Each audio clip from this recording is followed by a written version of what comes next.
trust myself. I don't even need no help. Did it by myself, I don't need no help. Tryna stack money like books on the shelf. Hundreds in the bag, got me feeling like the man. Shorty body hot sun in the summer on the sand. Way she's working for it, got me feeling like the man. Shorty body hot sun in the summer on the sand. Did it by myself like a selfie. Nobody try to help me. Came to the club with an island girl. I'ma take it to the crib and let me buy you pearls. Did it by myself, no one helped me, yeah. Now these bitches want a selfie. I like big gold chains, I like big gold rings. Let me take it to the crib and let me buy you things.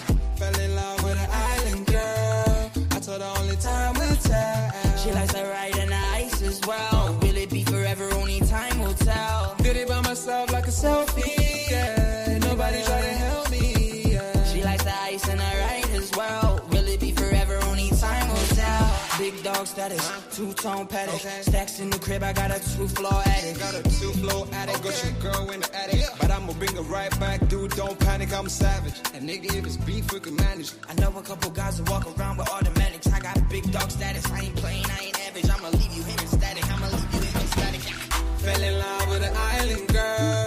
I told her only time will tell.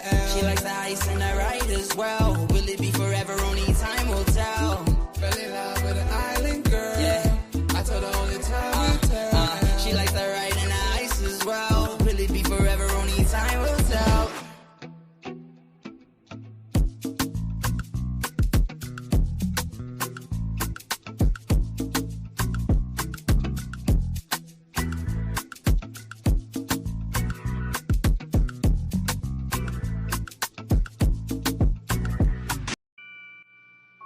Take note.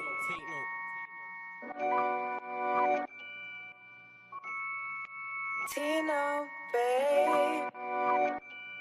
Yo, Tino, he'll get his dome pop.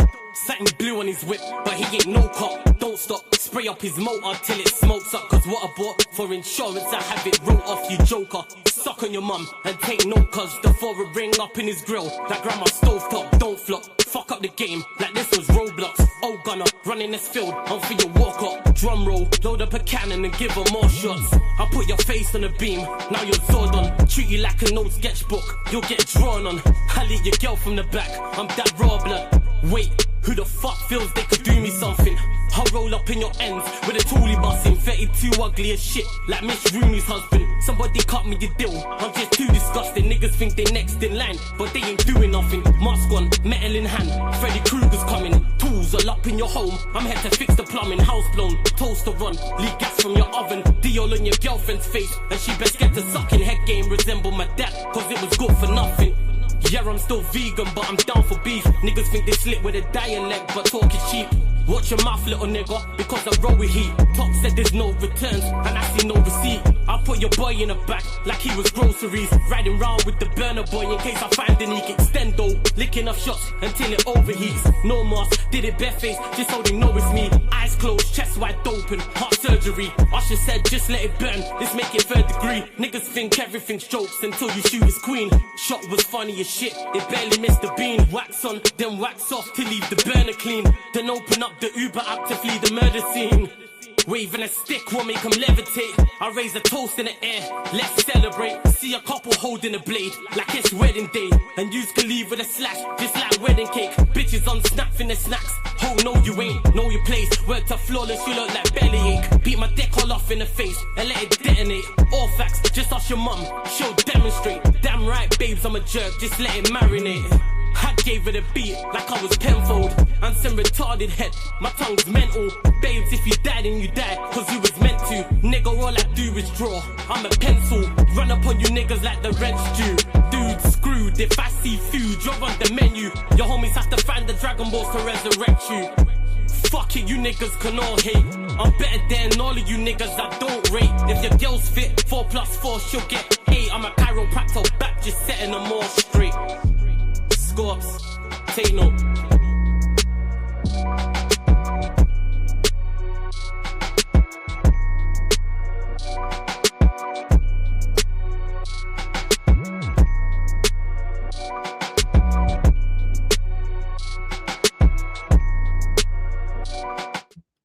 Yes, people. We are back live. We are back live on the Sarcasm City TV YouTube for another edition of the ManDem United podcast, where we talk all things Manchester United, and it's all well and good at Manchester United. 6 wins in 7 for interim manager Michael Carrick. United coming from a goal down to beat Crystal Palace 2-1 at Old Trafford. Penalty from Bruno.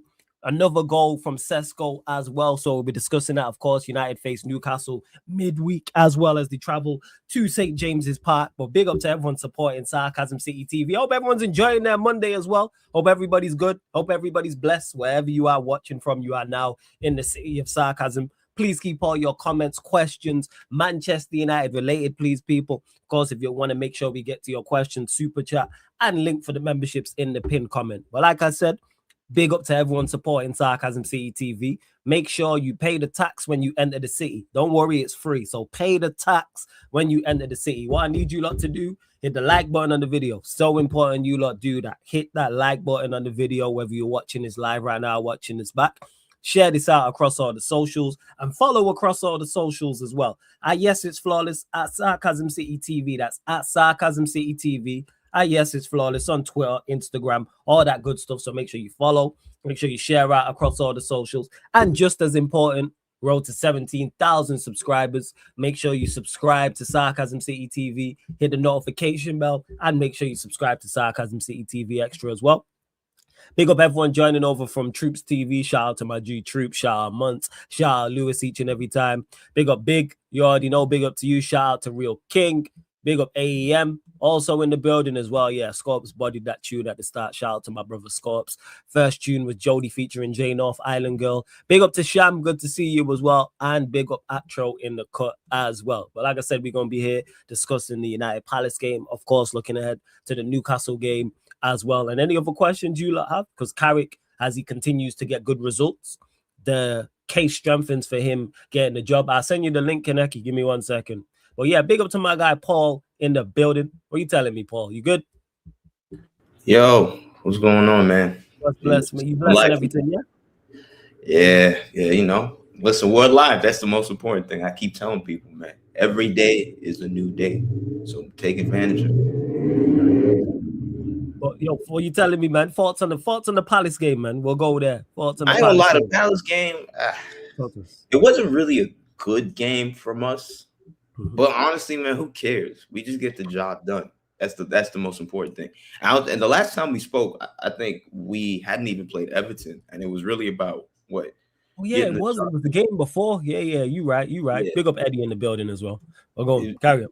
It's about getting the job done. It's not really about playing well no more, because today is what, March 2nd. This is slowly getting into the end of the season. We're slowly getting into the twilight of the season. So at this point, that's not really about how we play or what we do, even though I would want us to play well. But at this point, it's just getting the points on the board, especially because now we have our contenders like Chelsea, who, and even Villa now, who are slowly dropping off. So we kind of need to keep up that momentum. I think it's only Liverpool, only in the last couple of weeks, that have kind of pulled some sort of form together, and they started winning games. So we need to keep winning to sort of lock down that third spot for Champions League. So yeah. No, that's right. What you saying, Eddie? Talk to us. He says big dubs. Shout out the gang. Shout out the gang every time, man. As you can see, it's big dubs only, man.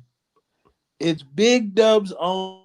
If you're not allowed, don't even knock on the door. Shout out to those blue scum. You had one job, but we knew you wasn't built for that. Only one team in this Premier League is actually built for that. Shout out to all my 3-2 enjoyers out there. You did. But again, I'm just living. I'm living, bro. I'm just living. United is not a source of stress anymore. Even when we go down, I believe, bro. And before the game starts, I believe. Yeah. I can't remember the last time I felt like this. We've been doing this shit a long time, bro. You didn't allow me to grace the halls of Sarcasm City Come on, And fam, you already know. unfortunately, I've been on the negative hype because of what I've been seeing, bro. But now, oh my God, I was just the performance. People gonna hate on the performance. That's cool. I'm not, to each their own. Me personally, bro, I just saw something different in us again. And I don't know if Carrick's the guy, but what I can tell you is at least he gets it. I know that much for sure. He gets what this job entails. Calm, cool, collected, not telling me sweet nothings like some previous scrubs. Just the honest, pure, hard-working football team that gives a fuck every time they step out there. Like I usually have somebody to crash out on. It's not even gonna be that type of party today, gents. I'm telling you right now. I got nothing negative to say because we find a way. It's not like we used to scam it. No, we find a way. That's true. We do find a way. Yeah. And people want to talk about LaCroix or however the fuck you say this brother's name. Let me tell y'all something. If you have been watching Crystal Palace this year, this is due for the course. Go back and watch that FA Cup match against Arsenal. See what he was doing that time around. Yeah, I did tell Flawless this in the Yardman show. First of all, big up everybody. I did tell Flawless that, like, bro, it's Lacroix at back. While I do respect him as a centre back, having watched his career, yeah, he's a few fries short of a Happy Meal. You did. Eloquently put, bro. Like, this is what I'm talking about. Yeah, he put his hands on Cunha and people blame Cunha. It's crazy. Come on, man. Come on, man. He put his hands on Cunha and people blame Cunha, you know. Imagine trying to run and someone is doing everything in their power to stop you from running, and then right as you're about to shoot, they completely wipe you out. You know, but you know, you're supposed to just get up and tell the referee, nah, mate, you know, he definitely wasn't impeding me at all. Yeah. And I genuinely don't like I say, I don't agree with the actual rules, but the referee, it wasn't a red, but it was a penalty. But the thing is, Kaneki, according to the ruling, it is a red because double jeopardy is on. If a defender doesn't make a legitimate attempt to play the ball, then it's a red card. It is a red card, and he was through on goal. He was directly through on goal. Like if, let's say, Lacroix goes to slide to try and get the ball and he takes out Cunha, then it's a yellow. That's the ruling. Exactly. I would have given a yellow. The ruling, it's a red card. Yeah, because to me, I was discussing it. I was at work while the game was going on, and I was discussing it with some of my coworkers that were watching the game, funny enough. And I was saying, at most, I'd give a yellow. I would give a yellow. Everybody, by the letter of the law, it's a red. I understand by the letter of the law because he made no attempt at the ball. His whole shtick was to stop the player. But then I go back and say, I watched Chiellini completely wipe out Saka and was given a yellow.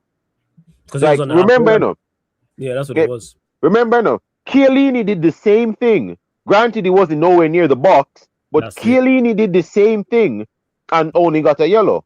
Which is why I'm saying, to be completely unbiased and fair, I would have given him a yellow.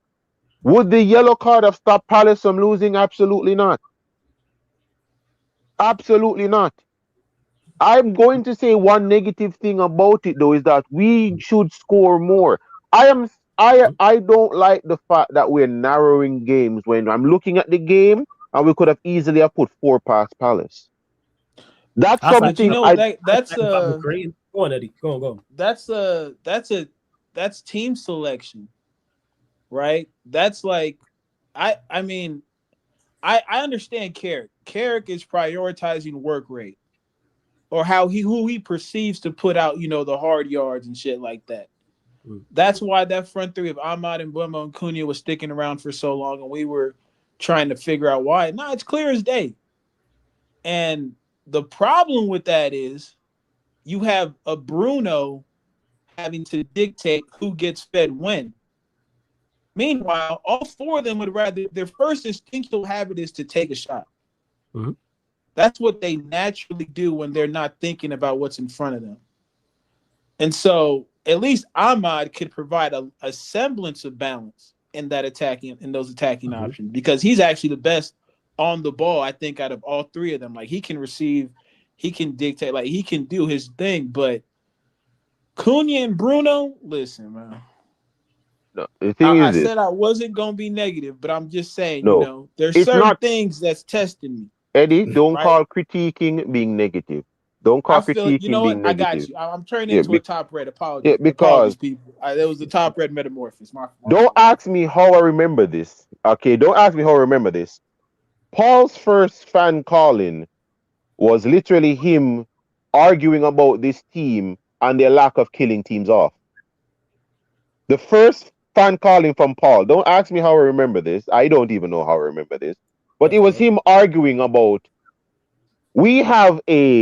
at the time we have a 6'4", quoting Paul, we have a tall as fuck striker up top and nobody wants to cross the ball to him.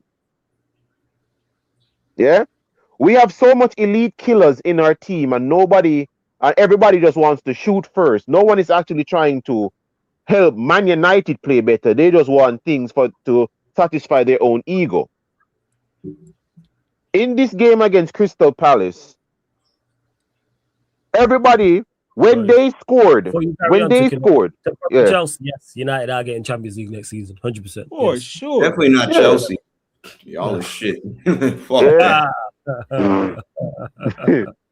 Oh boy, I don't even want to get onto them guys, because every one of us said they weren't going to do anything. Then they went in the match and did exactly what we said they would do. Nothing. Yeah. But back to Manchester United.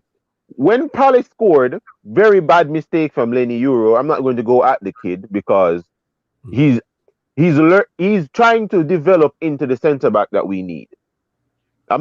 He got better during the game, but that lapse of concentration in the beginning, that needs to be worked on. That definitely needs to be worked on. After they score, everybody in the team nobody was trying to, let's try and make link plays and break down this Palace attack. Everybody in the entire team was trying to shoot. And it started to get to me because I'm like, you're going back to Almarim tactics now. The players are reverting back to Almarim. We concede. We need to try and get back in this game fast. Bro, it's Crystal Palace. Arsenal scored on us first. We weren't shooting willy-nilly at Arsenal. We were like, we can break these fuckers down. Because we have the players to do that. I never like watching them trying to revert back to that Almarim, take a shot and try and save the game quickly. Because all they did was just kept giving Palace more time to counter us. I hated seeing it. I really hated seeing it. Yeah? Bruno Fernandes. Thank you for actually understanding. Our striker has a basketball level vertical. Put the ball in the blood clot box. Yeah? Word to Lex. Put the ball in the box. The brother 6'7". However tall Sesko want to be. Sesko is out here leaping like LeBron James. Yeah? Boy, went off for the alley. Yeah? He took off for the alley. This brother jumped so high. His upper body was out of camera in his goal celebration. You know what that means? Put the ball in the box. Put the ball in the box. Bruno kept trying to play the ball down and low. That's not Sesko's ball game. Sesko's last 2 goals did come from low crosses. I understand that. But when he's in the game, put the ball in the box.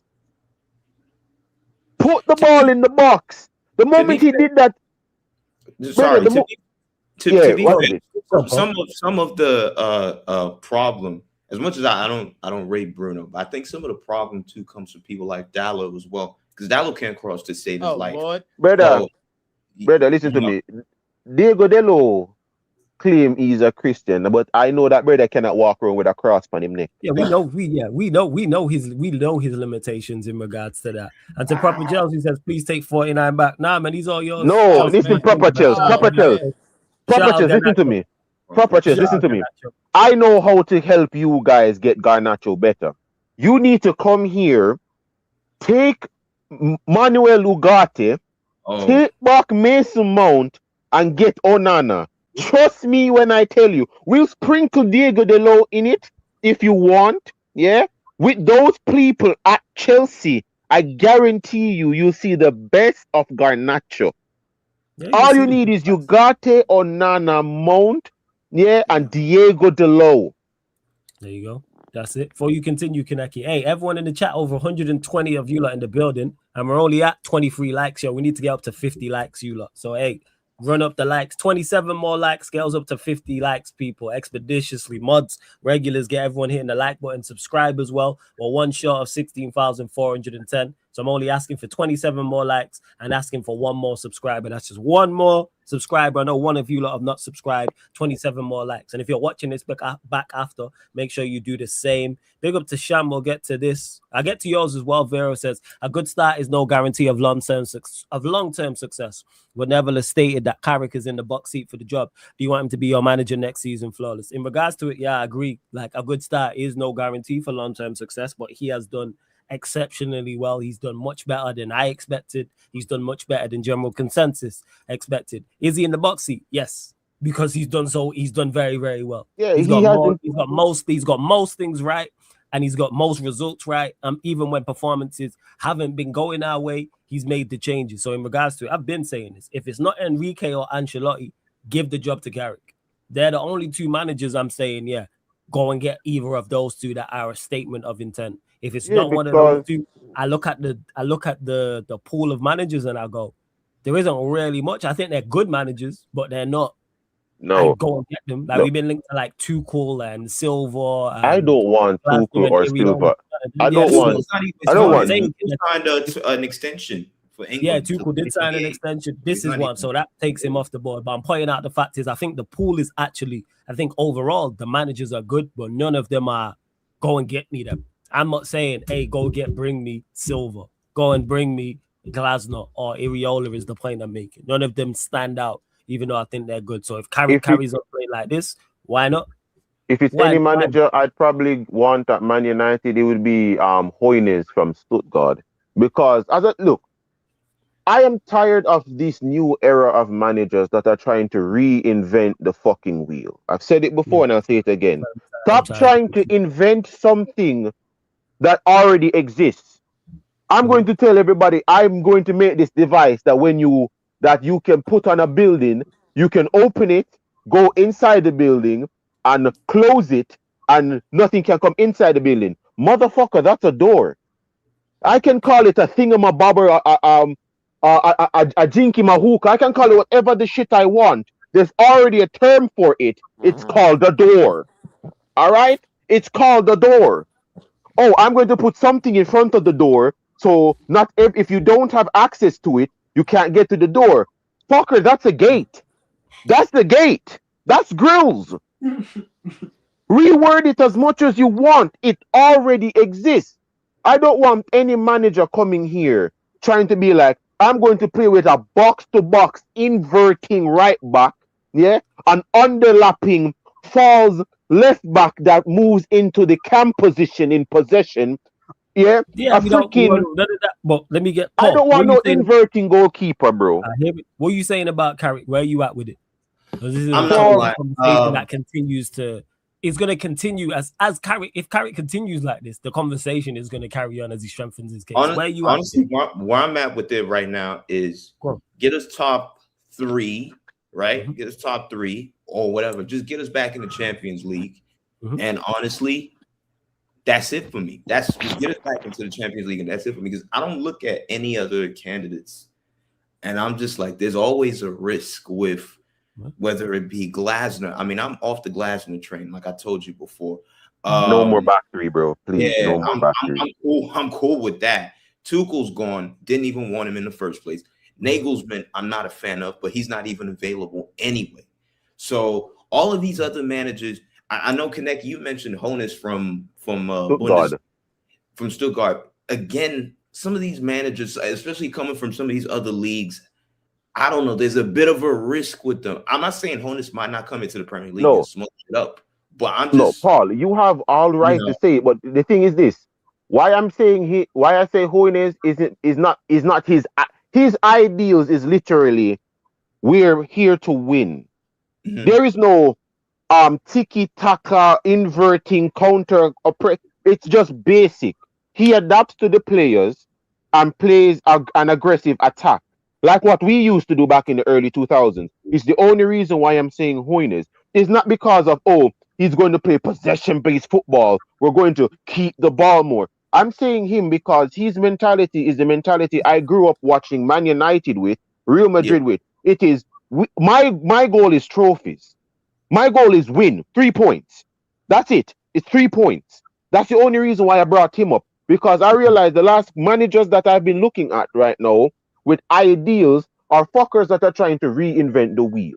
All But right? Eddie, that's the I it's go that on, Eddie. issue that comes with theory. Go on, Eddie. Like you got these managers who are trying to build their identity as a manager, right? Some hit instant success right away. Now, whether that's a function of the whole footballing department more than it's him, shit has been happening. That's why, I don't think anybody should have really thought that Xabi Alonso was going to work at Real Madrid. I really don't. I didn't see how that they thought that he could go from fucking Bayer Leverkusen to Madrid and keep everything afloat. no. Just And the knowing re- the personalities that are and in that that right there is dressing what room, killed him. That So you right there Eddie, already is what know. killed You him. already Eddie, know. where are So you with at with the us, Carrick Sorry, go on. Finish your last point, yeah, and yeah. then Well, when it comes to with Carrick. Carrick, Yeah. Go on, go on, I'm go of on. the mindset that Mhm. if I solidify his backroom staff the way they have, add more, give him more tools at his disposal. I've been so impressed with his man management at the Mm, top of it all that I'm okay with him. And the okay. thing that it's not just the feeling. I think I've talked about like your sports principles. Yeah. I know tactically he's going to be somewhere around where he needs to be. I know with the players he's going to get their skill levels up. We've seen every player improve. And I know again, he's going to handle the dressing room because he's been there. Well, Not only has he's been there, he's been an integral part of this Manchester United winning The culture. heartbeat. People Don't look at him and they're like, on that team, I swear to you, and they look at him like, yo, I grew up wanting to be like you in some respects when it yeah, comes to football, brother. right? Carrick was our Busquets before Busquets. You'd look at the game, you wouldn't see Carrick. Like yeah, you'd he watch was. Man United Imagine, and not notice Carrick. imagine you had Kobe Mainu not playing any games. His first start, he looks like he had never left the pitch at any point this season. Not true. That's special to have that type of connection with the player where you know his confidence in the shitter and you put him on the biggest stages and you make people respect him once again. We can say the same thing for Sesko, right? Sesko had a rocky start. People were questioning. I don't know what Carrick is telling him, but this brother believes that he's at the apex of this sport by the way he approaches this game. Fucking Harry Maguire, brother, Samoan bouncer level. I'm talking about just throwing people out Yeah, the you did. club. Yeah, No tennis shoes, no white tees, no jeans, no nada. You Yeah, your out of name here. ain't on the list. Straight up, your name's not on the list, bro. You're Get not out. on the That's list. it. You're Samoa not on bouncer. the You're list. a whole fool, man. Come on, man. Now, I think we have to. We finally reached the point where we can have this come to Jesus meeting. Go on. These two fullbacks, Arrivederci. Oh yeah, I think we all know. Now I you think we know. all know that as well. Like that's two areas we looked at and go outside of the midfield. I think obviously midfield's the most important, but I'm looking at least a left back is needed because they don't. Sorry to cut I'm you a off. They don't disagree offer enough going forward. respectfully. Go on. I'm a So disagree we're all agreeing, respectfully. and we're Wait. all Go on. agreeing that Go on, Dorgu Eddie. should Why be you our left disagree wing. with that? Then Go on, Eddie. Go on. I think Go on. this Go on. like what Mazraoui did yesterday was show what the glaring issues have been. Yes. I think Carrick, I think Kobe can get another midfielder to manage that. But if we go into next season with these two, Shaw and Gallo, anywhere close to starting minutes, we have a ceiling. I hear you on that, Eddie, but what? Don't forget, Casemiro's leaving. So literally, our midfield options or option is ManDem. That's it. Yeah, and I think we have the bread and we have the notoriety to get somebody that fits what we need. Yeah, that's why I'm saying go and make sure we address that because that's the area key. Because I think we need 3 midfielders. You can't because I think it's a given. We need 4. For me, it's a given that we'll get the midfield. We need 4. You could 3 starters and probably 1 backup. What you saying, Cuzzy? So you lot want 5? I mean, brother, get the. Oh, this is what I do. Go on. I get the first midfielder that we want, and then I go with fullbacks, and then I revisit this. And honestly, it's only one high level fullback I think we need, because I'm okay with Mazraoui playing anywhere left. If left he's back, the right back, I hear you on that. But left back is needed because they don't offer enough left going back forward. For me, because so that means we're all agreeing. The most important. We're all agreeing that Dorgu should be a backup winger. Then that's all. That's all. I'm hearing right now. I'm done with Dorgu at left back for me personally. But we need a left winger too. We need a left winger too as well because so we need. I'd say at minimum we need like 3 midfielders, potentially maybe 4 for like rotational purposes. Because if we have 4, then that's Kobe Manu plus Kobe Manu. That's 5. You think Bruno's staying? Bruno's going to stay. I mean, as much as I want him to go, I think he's going to run down his contract at United. I think he's going to stay. I don't see a scenario where he leaves. And the thing is, I actually want him to go, but I just don't. I still want him gone. I want him gone too. You know why? Put the money on the table. Eddie, you know why I think he stays? Because the grass is looking green. Exactly. For sure. I think if we were struggling. Yeah, he started riding again. I think he goes, you know what? This is why he spoke about like leaving in the summer because it looked bleak. But now let's think about it hypothetically. If let's say Carrick we finish 3rd, 4th, we're in the Champions League, and then we go and it's like, all right, we're gonna go sign midfielders definitely because that midfield there is no options. Let's say we do sign a fullback, let's say we do sign a left winger, and you look at the players around him as well. Like there's a good nucleus there of players. I think he'll go and say, yeah, I'd stay and want to be involved. And he wants to be. You don't want to leave this.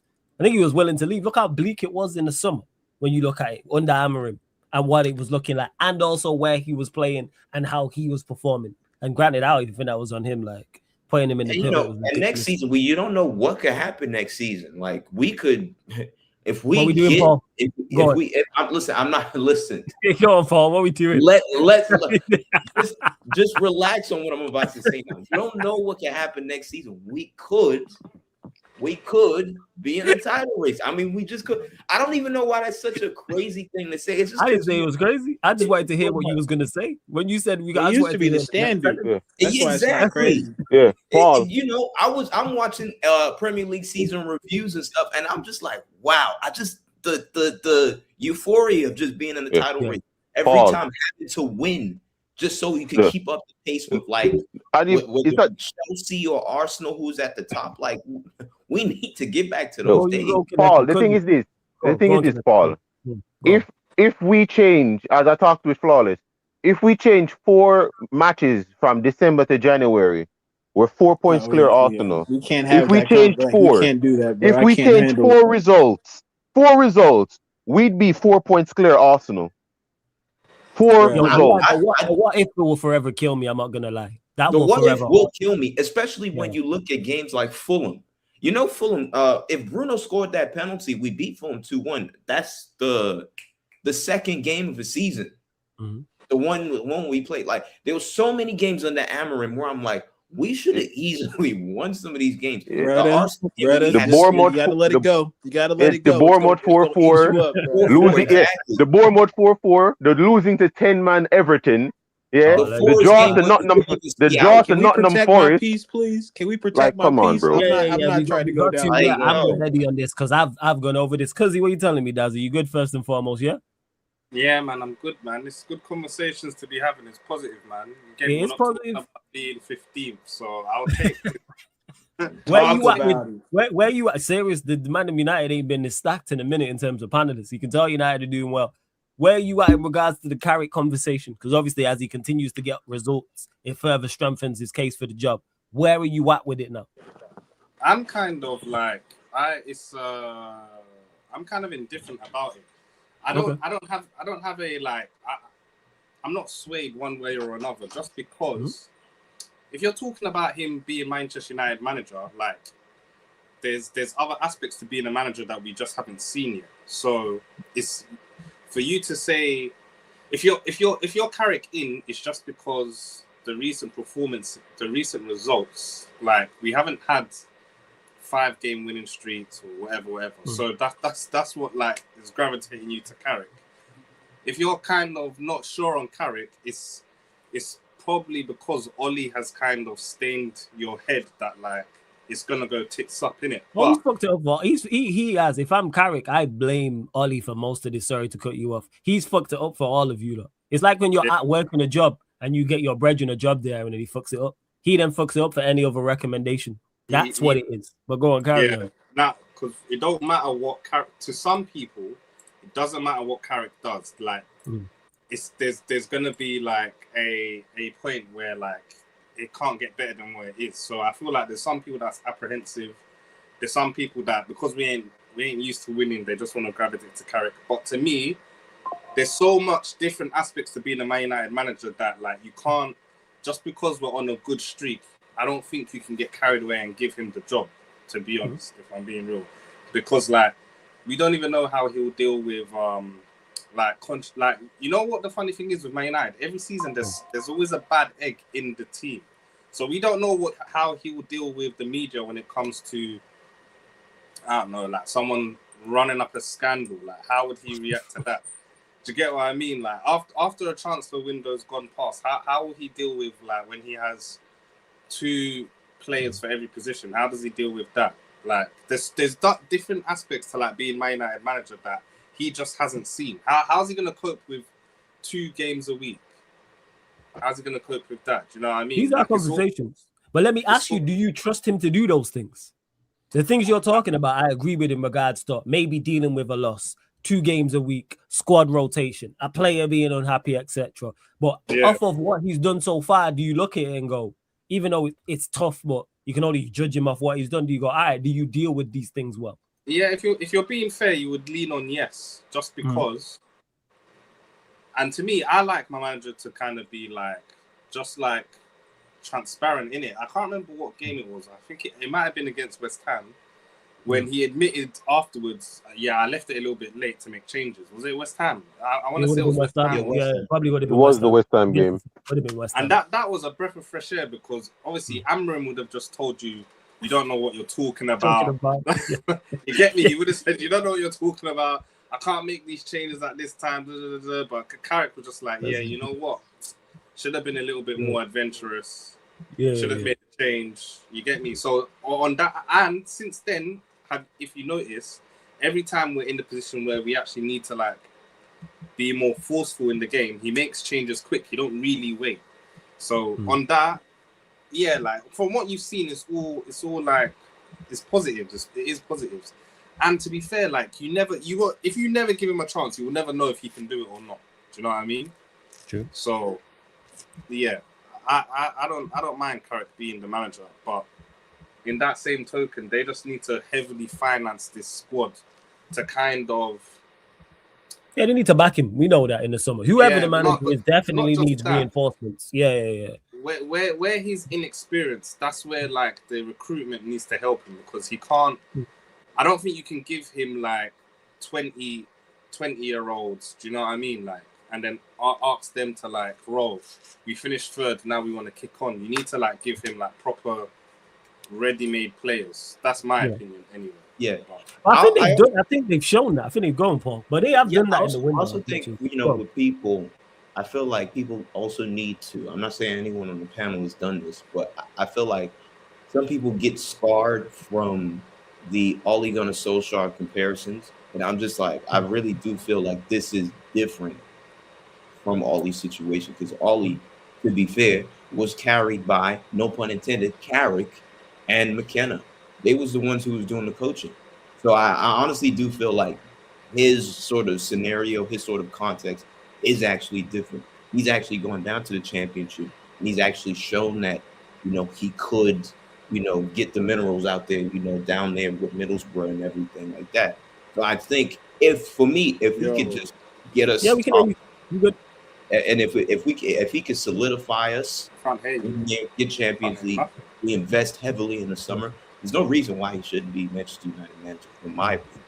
But that's me. Nah, that's fair. Yeah, Sheik, what are you telling me first and foremost? You good, fam? You good? Yeah, man, I'm good. Big up to everyone. Good to see everyone here, man. This is the first time, man. Everybody back now on the show, But it's only right though. I mean, we're in we're the most informed team in the Premier League currently in 2026. Talk to me nice. We haven't lost a single game. Scoring on high fronts. Like, I think everything that everyone's been talking about in terms of like this whole CARRICK conversation is justified. Because we sat here for months while we were 15th asking for results. Week in, week out, we asked for results. And now we're getting results. Shout out, Sheik. So, big up to everyone. But quickly, my thoughts on this, because I think this is a very, very good conversation. And I mentioned this to you, Flawless, as well. At what point in time do we start saying my gaffer for CARRICK, Because it's like, it's coming to a point where it's starting to it's becoming that thing. And I've said this, it's like it'll be hard to argue against someone. It'll be hard to argue against someone who is getting results, first of all, in a consistent manner, keeping the lineup right, saying the right things, not coming out in these interviews and just giving excuses after excuses. Notice how he doesn't do as many interviews as Ruben was doing when Ruben was. That is facts, actually, yo. Yeah. Notice all that's these a very valid point. I didn't even realize that. So you said it, yo. He's barely. The talkative type. You could tell. Barely. Yeah. Carrick's not with all that chatting. He's not with all that, because also that just tells you that he's not sitting here giving excuses for all these different things that are happening at the club and why he's not performing. Simple as that. Someone just brought it up. West Ham is a result that we should have, that wasn't, out of these performances that we've just had in the past couple of games, wasn't the best performance. The guys come out right after the game and give an accountability saying, I should have brought on players earlier and we should have crossed the ball more. What does he do in our previous game? He brings on Sesko earlier against Everton. He brings on Xerxes earlier against Everton. What happens? We end up getting a result. We end up getting the win. Things like that. And again, it's like things can turn up, like, football is just a very, very, it's a funny game. Things can change overnight. Look at us right now. Things have changed for us pretty much literally overnight. All these situations are a little different too, because we were not this bad before Ollie arrived to the club. We were not sitting in 15th and we were not winning one game a month and we were not doing all that when, our squad also, what was our squad? Our squad wasn't like what our squad was. It weren't Garnachos and Highlands. Brother, exactly. Ole Gunnar Solskjaer had Pogba and Cavani. All right, it weren't Garnachos and Highlands. Ollie, if anything, Ollie should have achieved. Ollie should have won things. Ollie actually had a very, very good team. Like Ollie should have won things in those 5 years. We reached a Europa League final that we should have lifted that trophy. We reached domestic cup finals, if I can think of anything, or maybe semifinals, or we lost the FA Cup semifinals to he won it. You know what? Every manager here who's been here, even if they haven't won a trophy, has reached the final of some sort. Everybody's reached the final. But like my point is, to go back to it, is that I think it's a different situation right now, which is why I think people would be favored towards CARRICK. Because people can get caught up in emotions where we just were winning one game a month and now we're winning 6 out of the last 7. And of course, this guy is the answer to a job. But I'm with Daza. I think there are a couple of things, like with me currently, I'm getting closer and closer to it. Why not? I mean, the guy came in. One of the first things he said was Kobbie Mainoo is an essential part to this team. Started every single game. We've won every single game. Like things like this, right? It's those type of things certain things that he is saying, right? But I think the most important thing is whether he gets backed by our board, because next season, if we get to this Champions League, it ain't no one game a week anymore. It isn't no, we're still going to be competing in these domestic trophies and these domestic competitions. We don't have a team. We don't have a squad to compete in the Champions League right now at this moment. I'll tell you that. We don't have a squad to compete. So we have a lot of signings to make. We have a lot of things to do. But I think, I think for me and all the things that I said past this season, it'd be quite hypocritical for me to say that he doesn't deserve the job after getting all these results. Because I asked for let's say they do that, though, Sheik, you mentioned about the signings. Let's say they make the 5 signings. Let's say it's 3 midfielders, fullback, left back, all right. Let's say they make a left winger in that. And you mentioned it. When do we start saying my gaffer? When do you start saying my gaffer? When is it? When, like, is there a certain if we thing, start a doing all certain that. point? What is it? When Yeah, is it with Carrick? Well, if they No. appoint him, if they appoint him as the the manager and the coach Yeah. of United, he's my guy for then. Start from That's- day one. Yeah. He's my guy for them from day one. I did the same thing for Ruben until things started to like obviously take a absolute U-turn. I did the same for Ten Hag as well. I sat here and I backed him. And it's yeah, again, I'm with that, like, you know, I'm gonna support the manager, and there's only one person that I wouldn't want, which is Glasner, which I've said that from time and time, because I want to stay away from this back three system. I don't want to see this anymore. And I saw it yesterday, and I still don't want to see it. But yeah, like I want credit to to him for that first 30 though. Credit to him. Yeah, credit to him. They play well. They play well. They did play Credit well. to him. They just couldn't keep it up. They couldn't keep that shit up. You could argue maybe better players and maybe better personnel on the pitch, and it could have been a different scoreline even in those first 30 minutes. But yeah, I with the whole Carrick thing though, Flawless, like I'm if things keep going this way and we actually end up finishing third, which is crazy considering we were 11 points off Villa when he took over. We were 11 points off Villa when he took over now, and we are now above them on goal difference. They play Chelsea their next game. So the gap could potentially be even larger with those two teams specifically. So yeah, I think 100% it's a conversation that can definitely be had where why shouldn't he be deserving of getting this job if results do continue this way? And if performances do continue this way too, because it's not only just results. I think it has a lot to do with performances. Players that have improved with how he manages games, with how we turn up. If we have specifically with this game, if we have a shit first half, I don't know what he goes and tells them in the second half, and they come out a completely different team. Whereas we've seen under Ruben Amorim, we come out in the second half conceding 2 goals right away. We come out in halves not like, again, just disjointed, not knowing what's going on. Gave up, not playing. Another thing, playing for the manager. These players are playing for this guy. Every single day they're out there fighting for their lives. You can see it when they defend. You can see it when they attack. They're out here playing just for to this interrupt guy. you quickly, brother. That playing for the manager is very fickle, man. Because all it takes is like for one thing to happen, and all of a sudden, Carrick is Lord Voldemort with these players. So, to me, playing for the manager, because how many we heard that with Oli, we heard that with Ruben Amorim just now, and it all went pear-shaped. So I don't know how much I couldn't. I'm not gonna lie, boss. I couldn't see them at any point playing for Amorim.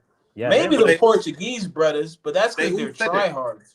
But like personally, like when I look at when they was playing with Oli, they was playing for him. They just had no tactical know-how whatsoever. It was just vibes. It was just vibes, right? I think it's kind of also now that like players now think that they are in a position for them to excel, playing in the right position, playing in situations where I think they think that they can excel. They are currently doing that under this manager. I think if Patrick Dorgu was a beast that needed to be unleashed, Carrick's unleashing him. He's injured right now, I know, but if that's a beast that needed to be unleashed, we actually missed him, which is crazy when you think about where he came from to where he is now. Like I put that on the manager. I think it's I really do. I really do. I think it could be like I hear you, Daz. I think it could be a little bit of like maybe players were just frustrated with this old regime that we had, like with this old manager and how things were going, and now maybe a breath of fresh air is something that's getting them along with this manager currently. Who knows? But I think it's just simply down to also the fact that they're playing in a system or in a team where they find themselves comfortable in. At times, they didn't know what the game plan was. We're not bringing on defenders at the end of the game to try to get a draw. So there's positivity in that aspect. And I think that's why they're behind this manager. And I think that's why they're behind this guy, because they see that from him. And they see certain decisions that he's making at the club, and they're all for it. And I think players are improving. Everyone around, to be honest, is improving. All these players who were winning 1 game a month are now obviously with the record that we're in and are playing very, very well. Stasco, who wasn't getting a lot of goals at the start of the season under our previous manager, is now getting 6 out of his 7 last games. He again, one of the most informed strikers in the league. We were saying he was coming off the bench and scoring goals, and now he's starting and scoring goals. So and that's what I was going to say. That's what I was going to say. He's really, really getting a lot out of the attack now. The attack now is actually scoring more goals now in volume, like with Sesko now, for example. with Cunha. I mean, you saw what happened in the Everton game. You saw what happened in the Everton game from Cunha to Mbeumo to Sesko.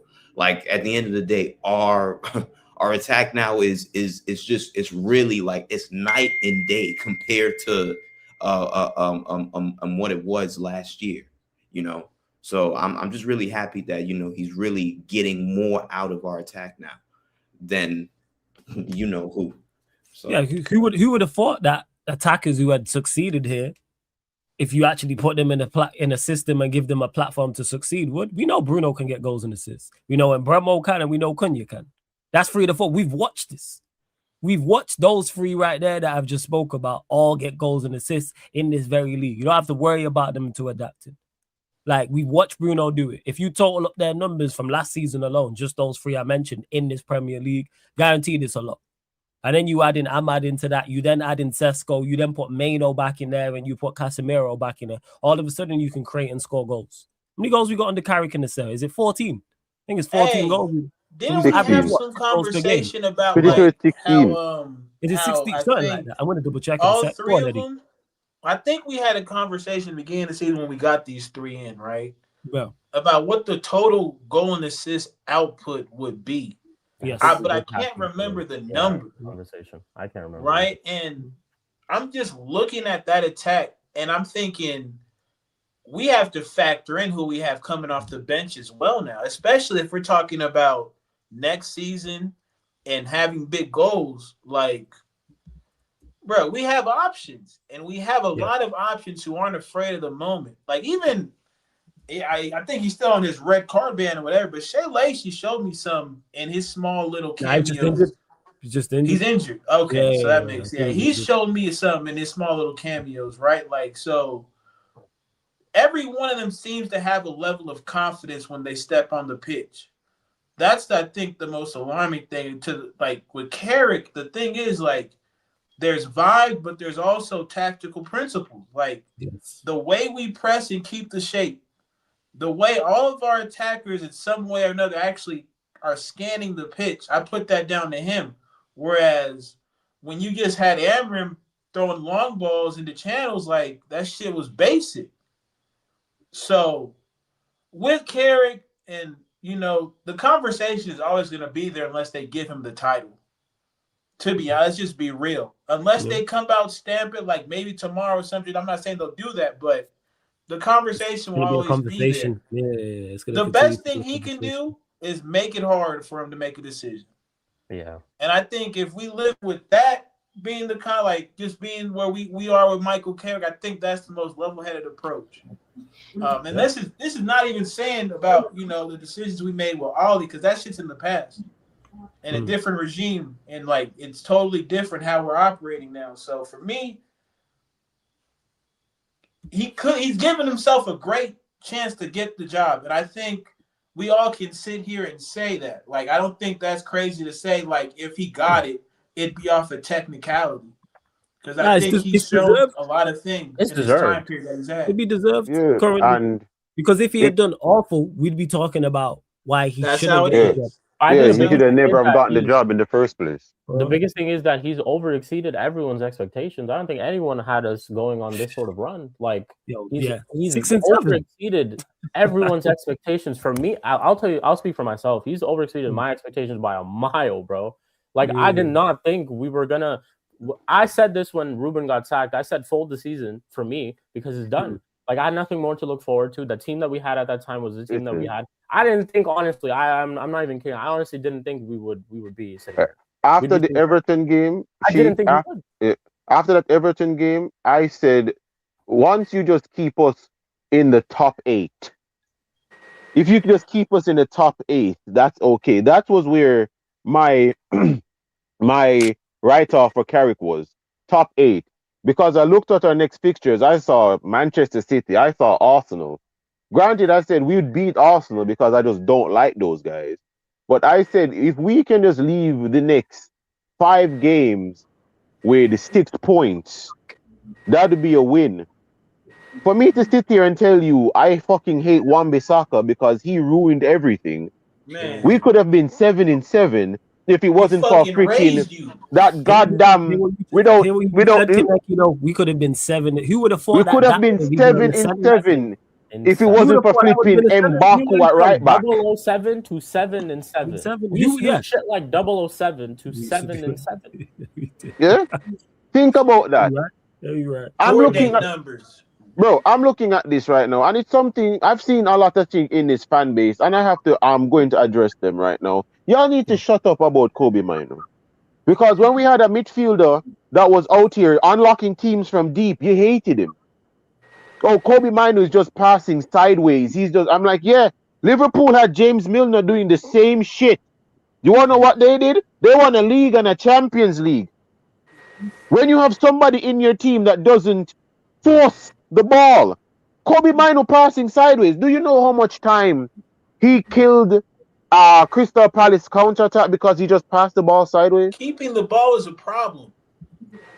Fam, we had somebody in our team. That was unlocking teams from deep, but everybody was saying, oh, because of the step over and the flare, keep it simple. Kobe Mino is keeping it simple. Why are you upset? Kobe Mino doesn't need to be trying to unlock teams from deep. Bruno Fernandes is right there on the shoulder, around 45 yards. Give him the ball. Why does Kobe Mino need to be trying to unlock team? He's not Pirlo. He's not Pogba. He's not Xabi Alonso. I don't need Kobe Mino trying to be Michael Carrick. Michael Carrick isn't trying to turn Kobe Mino into Michael Carrick. Michael Carrick is trying to fine-tune Kobe Mino to become a better Kobe Mino.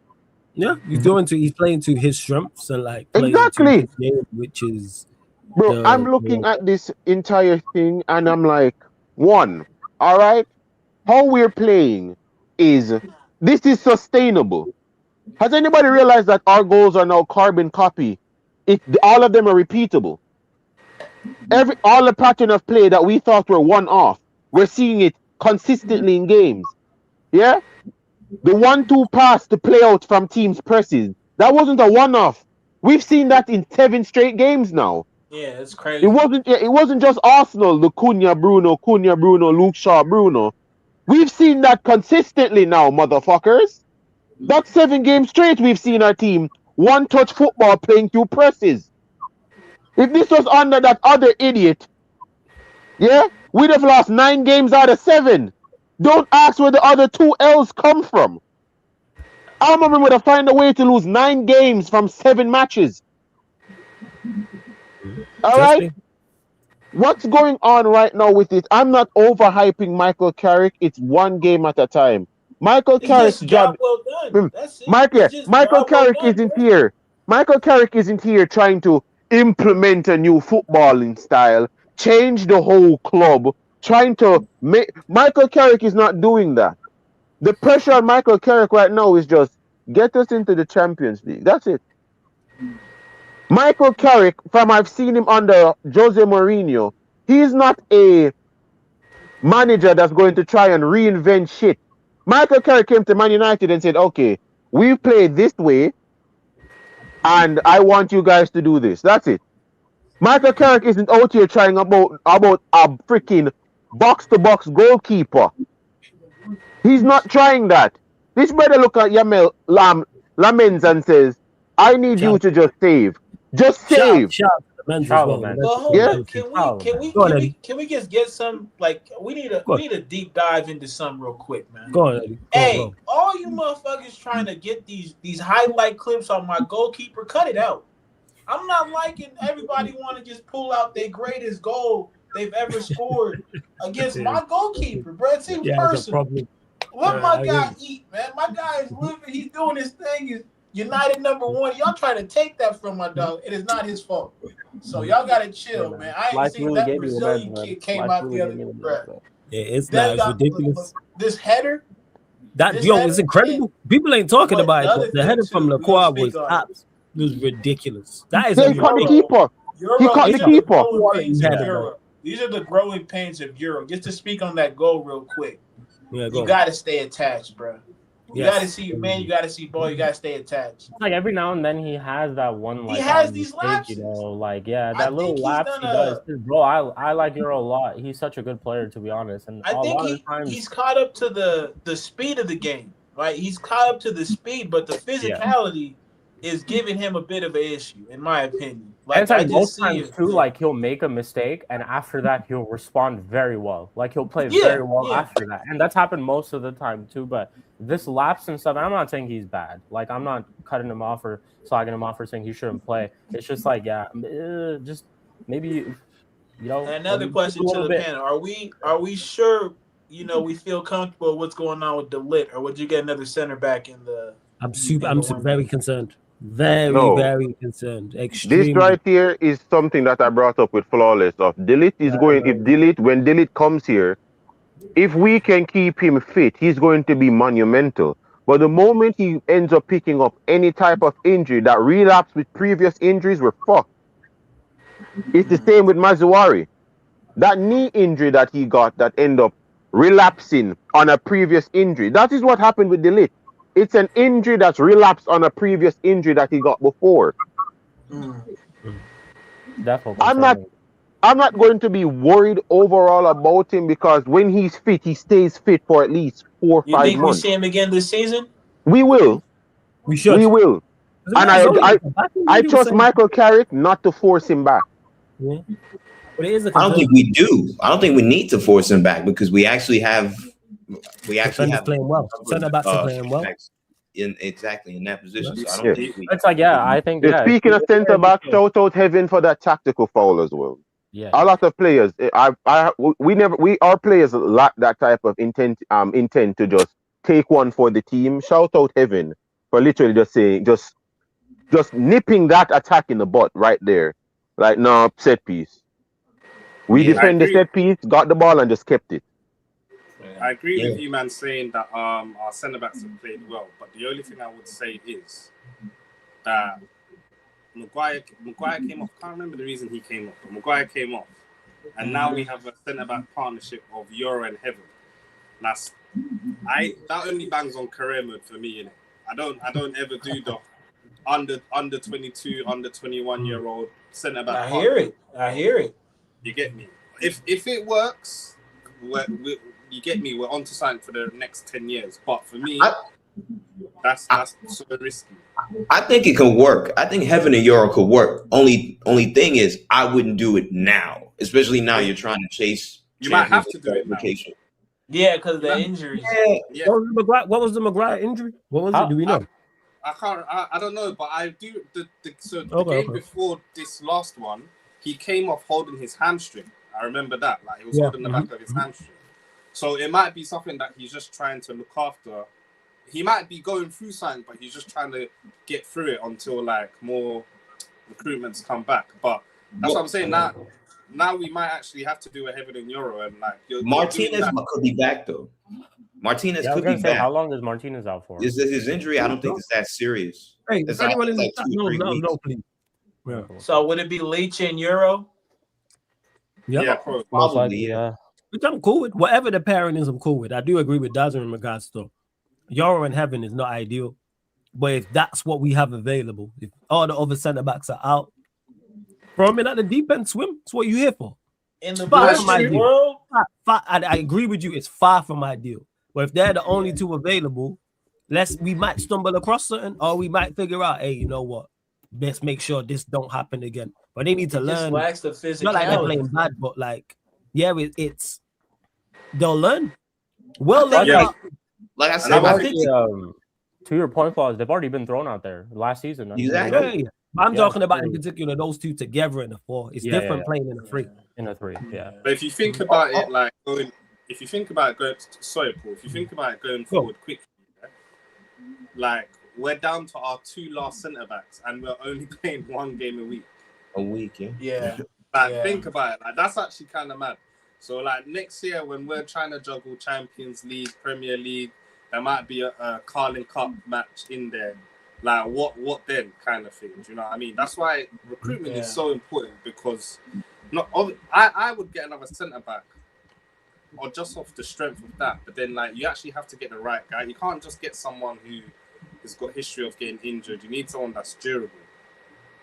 Yeah, for Yeah, sure. I mean, I think For with sure. what happened in Euro, like it's a risky time to do it, but I think if you tell somebody like Casemiro to kind of like literally just stay right in front of him, and you know he's very defensive minded as well. So if you can have Casemiro like just really sit right in front of him and be like, okay, cool, just operate within certain channels, you know, just right in front of the center backs. I think it can work. You just have to really relay that tactically to the players on the pitch. As long as Casemiro could kind of like provide like a guidance on the pitch to them and give them as much protection, I think because you need them to be protected as much as possible. Heaven has the pace. In fact, I think they're both quick on you know across the ground. Heaven and Euro. Yeah, they're both quick. I think it's just the only thing that's glaring to me is the awareness that they're going to exhibit.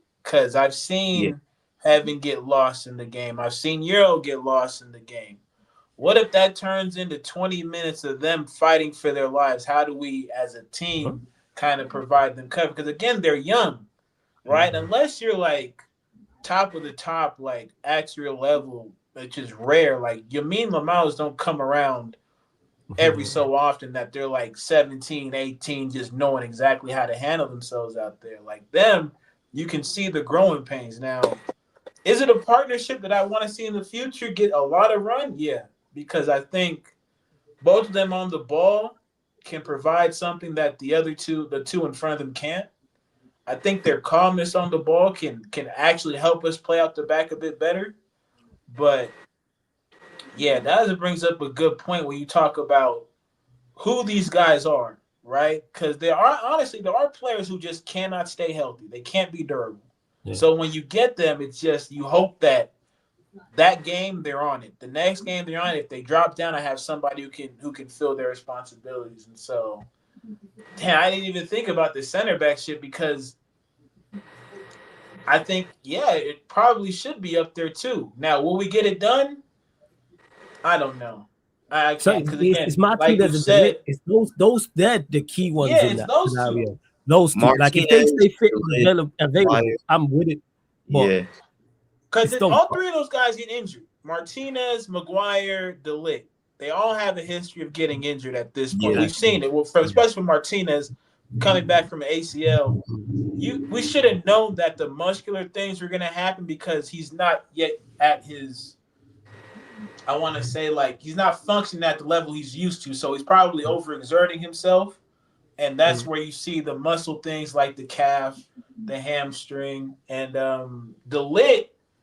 That's the one I don't play about like back injuries because they never go away. They stay and they stay for a long time. And so Maguire with the muscular things, maybe it's just a fitness thing. I don't know, but it's looking like something we're gonna have to address. Yeah, I mean, with the center backs, I really, Floss, I keep telling you, De Ligt, the last time I seen De Ligt, I was on holiday. So I just don't understand the injury problems that he currently has. It's very, very concerning.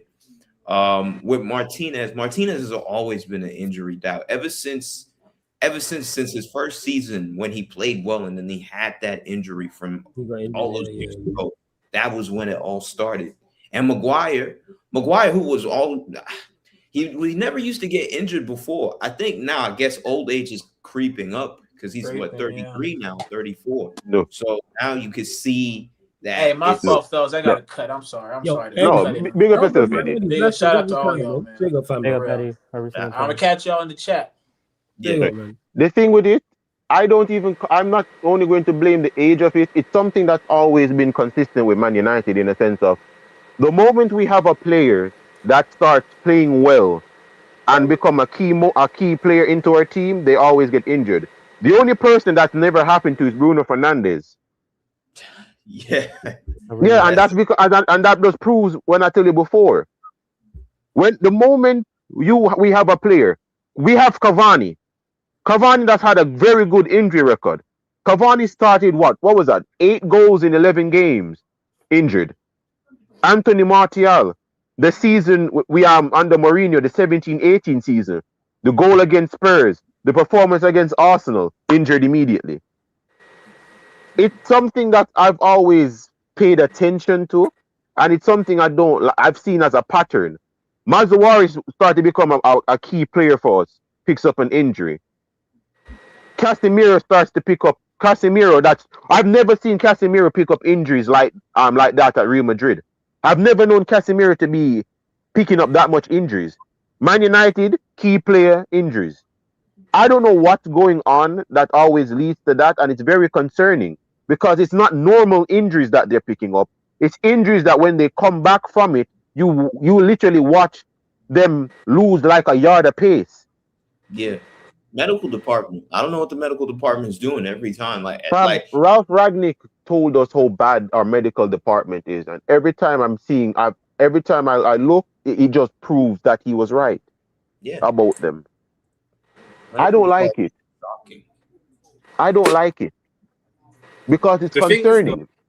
The centre backs that get injured, yeah, they're all kind of the same. They're in the same ilk. So if you notice, yeah, Martinez gets injured because he has to make up with his lack of size with aggression in it, and he gives his all into every tackle. If you guys notice, he'll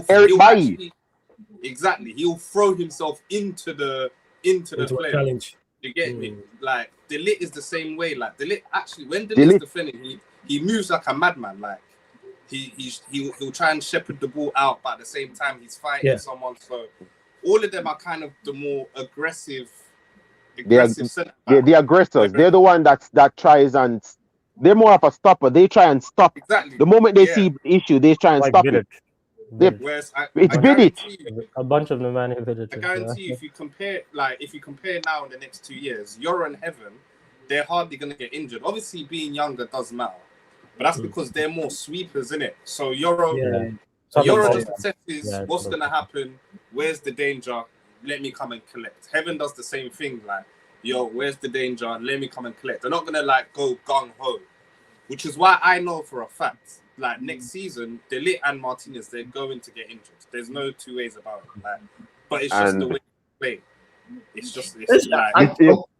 I guess, in my opinion, maybe what I would do in the summer is if you could find like a cheap center back, experienced for like 20-30 million. I think maybe we should be on that. If you could get like an experienced center back for like 20-30 million. Yeah, Bella Kopcha. I would. Yeah. Something like him, to be honest. I can name you like 9 center backs that are under 27 million that would fit what we need. Don't ask why I know this, but I do. Because you're not gonna need him. You don't need the center back one to be at the highest levels because they're not playing week in, week out. It's more so if injuries do occur. But you're right, and the thing is with the injuries, of course you don't want your players to get injured, but it's the length of time. You get injured and you're out for a couple of games ago. All right, fair. But you get injured and you're out for 2-3 months. That's where then the issue is. That's concerning. Yeah, that's where even with this the lit one, like he's been out for a long time. We ain't seen him this year. Since November 20 when we played Crystal Palace, the first Crystal Palace. Good for us. We only play one game. That's the last time we seen Mount. That's how long ago that was. Was that in November? Yeah, I think it was November times because Mount scored the winner, didn't he? Xerxes scored the banger. Mount was playing against City. Mount was there against City. Oh, yeah, shit, he was. Wasn't he off the bench? He scored the offside goal. Yeah, he scored that. Oh, yeah, he did. He got off the bench. Yeah. But we ain't seen him since. Yeah, Shout out to my guy, Sai, as well, man, for rejoining. I think he rejoined the membership. Big up, Sai, man, every single time. Hope you're blessed as well. Been a member of the channel a long time. You the superstar. You over there on national TV doing the Cricket World Cup. But big up to my guy, Sai, every single time. His big up Superstar Flawless panel. Question: do you want to see Bruno stay or leave? I'm impressed by Sesko's performances. India will smash England next. So yeah, through to the semi-final, aren't they? Sheik, we'll go to where you at with Bruno in regards to you want to see him leave? Where you at? I still think he needs to go. I still think it needs to leave. Like I've talked about Bruno quite a lot on this channel, on my own channel, and I think everyone knows where I stand on Bruno Fernandes. But I think it's something that we need to get over with it. And we need to move on. It's about time that we need to get over with it and need to move on, to be honest. And that's really it. The guy himself has hinted at hinted at times where he thought about he wanted to leave, and he's hinted at times where he wasn't happy with the board and happy with the club and all of that. He said certain things after Europa League final, and that's not the only reason why I want him to leave. And don't get that mistaken, but it's just I think it's all pointing to I think that it's a chapter that just needs to be closed. The guy is about what? He's about to be 32 or 33 in the next couple of check years. now to do a double check. Give me a second. Yeah, he's about to be 32 or 33 in the next couple of years. In terms of what we're trying to build and what trajectory we might be trying to go on in the next couple of seasons, I just don't think that he's currently 31 at the forefront of it. If we go at some sort of like, let's say like a, you know, I don't know, we find a gem or something like that. I don't know, we find a player or something like that next season, and we just end up, you know, strengthening our team, and someone like a Bruno Fernandes, or not even someone of his profile, comes into our team and is playing like a role like him. My point is that he's quite old now. I think his whole time here, you can say all these things about him, but whatever he's doing for us right now, currently in this season, to get us to the Champions League, I give him credit. He's been playing well. If he gets us to the Champions League, I think it's a good way for him to end this little thing that he has with us and our club, and it just go on, man. Move on. That's really it. And I think we need to move on as well, because I've been tired of this whole Bruno Fernandes thing for years. We should have moved on last year, but we should have moved on last year. We should have moved on last year. And people can say that I have agendas and this and that. I'm sorry, but all I'll remember Bruno Fernandes for was that he was our captain in our worst ever era. That's all. Brother, I'm going to remember him giving the ball. I remember him for. I'm not gonna bring up all the times where he had all these flashy assists and people were comparing him to KDB when KDB was in the Premier League, this and that. I'm gonna just look at what he did for my club, and he lost 2 European finals for us. Brother, I'm going to remember whatever, but you lost 2 European finals for us. And yeah, I'm sorry. Go on, Paul. Quickly, we gonna close out after this. Go on, Paul. I definitely want Bruno to go. So it's not a secret. I definitely want him to go. Will he go? Will he go is actually the question. I don't think he leaves, because I kind of feel like the grass now is greener now. I feel like if we were struggling in hovering around 6th or 7th, then I would have been like, okay, yeah, I think he probably dips at the end of the season. But now where it looks like everyone's playing on vibes, he's getting his assists, he's getting the freedom now where he could just go around, which is dangerous for us, by the way, to be everywhere around the pitch. I think he stays for one more season, because I feel like for his ego, I think he wants to leave England on top. Like, he wants to be that type of person that would be like, yeah, I went to United and I want them XYZ trophy. Like, I brought them back to the top. And I don't know. I just hope he leaves. I hope he leaves after some point, because we definitely need to build around younger players who are going to be here for the next 5 to 5-6 years. He's not going to be here then. So yeah, I hope he does cut soon though. Bro, I will always remember. Huh? Go on, what you saying? I'm saying for Bruno Fernandes, I'll always remember him giving the ball away against Villarreal that made us lose, that cost them to score against us. Or when he passed the ball to Basuma against Spurs, which cost us the final. You know, that's 2 European finals he's cost us in. You know, or the Manchester City game in their quadruple winning season, you know, where he gave the ball to Bernardo Silva in the final that cost us, you know, or the game in the Champions League where he played a role in us getting group staged. You know, I will never forget all these moments of Bruno Fernandes. I don't give a shit about his hop, skip, and nothing penalties. I don't give a shit. Yeah? Every time I think of Bruno Fernandes, I think about you giving the ball away to Thiago Alcantara when we got slapped 7-0. Yeah? Or when you gave the ball away to flipping what's the game against Manchester City where we lost 6-3. You're at fault for 3 of the goals. Yeah? You're at fault for 3 of the goals against Liverpool. We played Liverpool 2 times and conceded 9 goals. You're at fault for 5 of them. You gave the ball away for 5 of them. I'll never forget that from Bruno Fernandes. All the time when he gave the ball to Zaha. Remember the Crystal Palace? Yeah, the Crystal Palace. Beautiful assist to Zaha. Yeah? I'll never forget any of this from Bruno Fernandes. I'll never forget any of them performances. So when everybody's trying to tell me about he's our best, no, he's not. The fact that you guys can stand up and say with confidence that Bruno Fernandes is one of our best players, it's concerning. It's concerning. When he leaves, I will thank God that he left. There will be no fond memories of Bruno Fernandes of when he's here. What was it? If it wasn't for me, we'd have lost 6-0. Really? Really? We lost 6-1 against Spurs. You're at fault for 3 of them damn goals. You lost the ball in stupid areas for 3 of them damn goals. But you scored the penalty though. Hey, Big don't yourself forget, up. Kaneki, we'd be relegated without Bruno Fernandes. We were 15th with him, but we'd We be were relegated. 15th with Bruno Fernandes. But we'd be Yeah. relegated without him. Don't worry, man. Don't forget that. So people to answer the question, yeah, Kaneki isn't with Bruno staying. Where you at with it, Cuzzy? Where you at with it? Yeah, Bruno. nah, I'm with Sheep. There needs to be an evolution in the team, and you get me. There just needs to be an evolution of the team. That being said, though, I don't think he leaves, and I don't think he leaves because Man United don't really push players out. To be honest, we don't, and the situation isn't uncomfortable enough for him to leave. So that's the first thing. The second thing is I'm pretty sure everyone is in agreement that the midfield should be prioritized. I've been screaming to you for ages.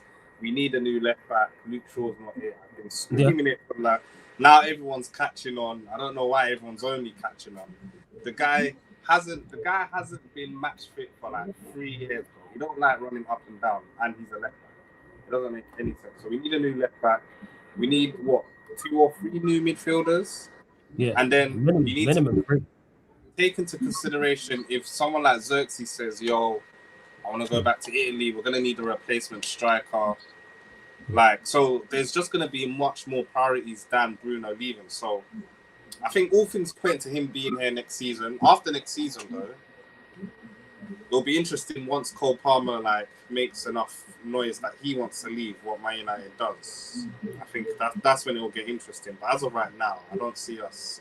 Would you take Cole Palmer in this form? I would, because I think form is temporary and class is permanent. That whole cliche saying, innit? So, and to me, Cole Palmer's shown enough. Even Man City days, he's shown enough that he's quality.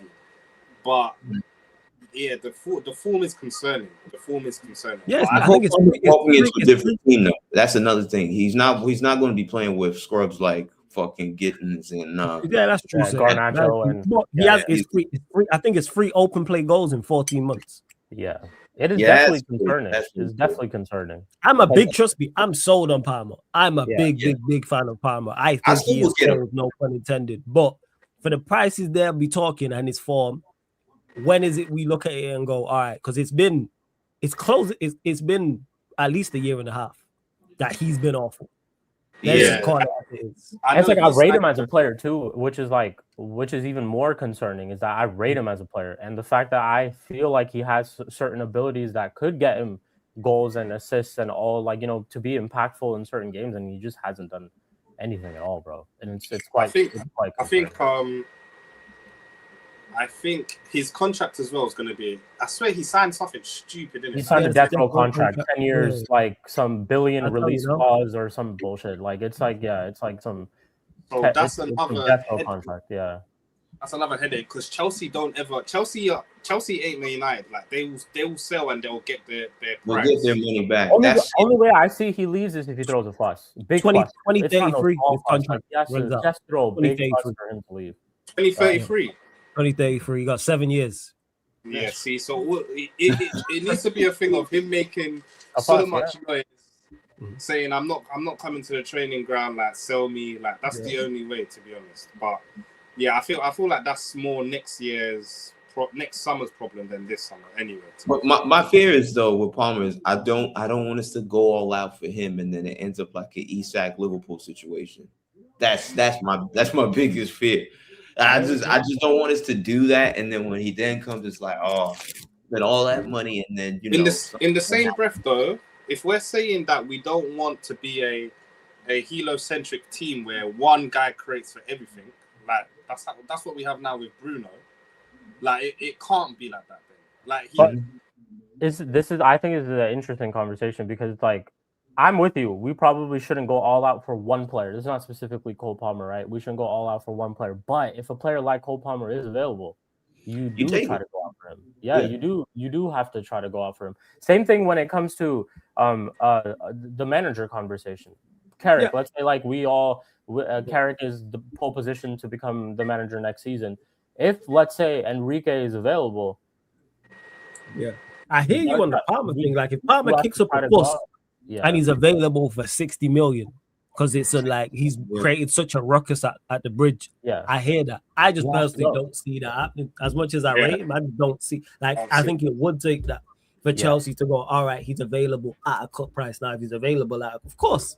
You look at the likes of Palmer because what he's done prior, his form is majorly concerning. Though I can't. I do think though with form, like Daza said, it's temporary. Like I said, he's walking into a team with better attackers. So I do feel like with the likes of Mbeumo, with Cunha, with Sesko, if we do get, I don't know, let me say Ndiaye, for example, from Everton, like he's walking into a way better attack. So I do feel like 100%. Yeah. Go up if he does walk into our team. I think Cole Palmer's like treatment at Chelsea has been a little bit different too. I think maybe it is because of the contract that he's on, but I've heard that like the people up above tell managers of how many minutes he should play and what games he should feature in. I think that's based on could be they're trying to protect the investment or whatever because it's a massive investment, of course.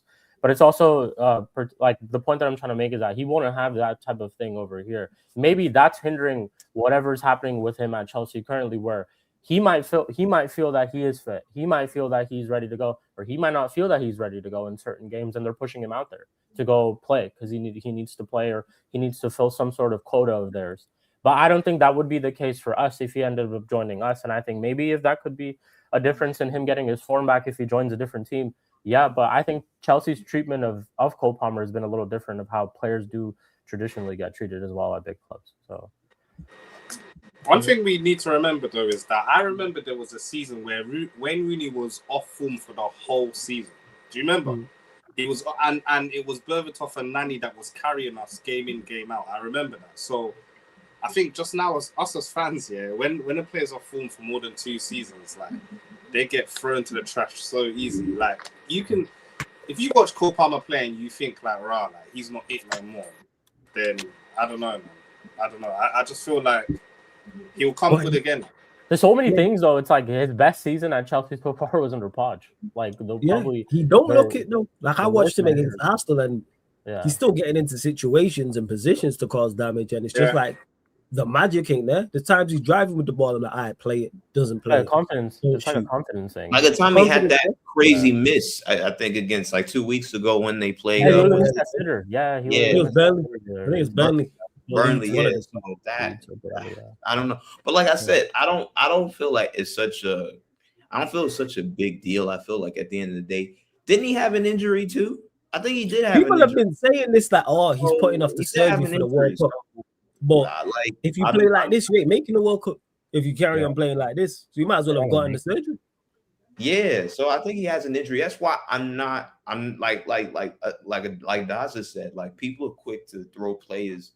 Away and like, oh well, he's not good anymore. It's just he was hyped up 2 seasons ago and now he's washed up now. I just feel like with him, if he's playing through an injury, go get the surgery. I think he's still very young, so he probably has like 2 or 3 more World Cups to play in if he doesn't make this one.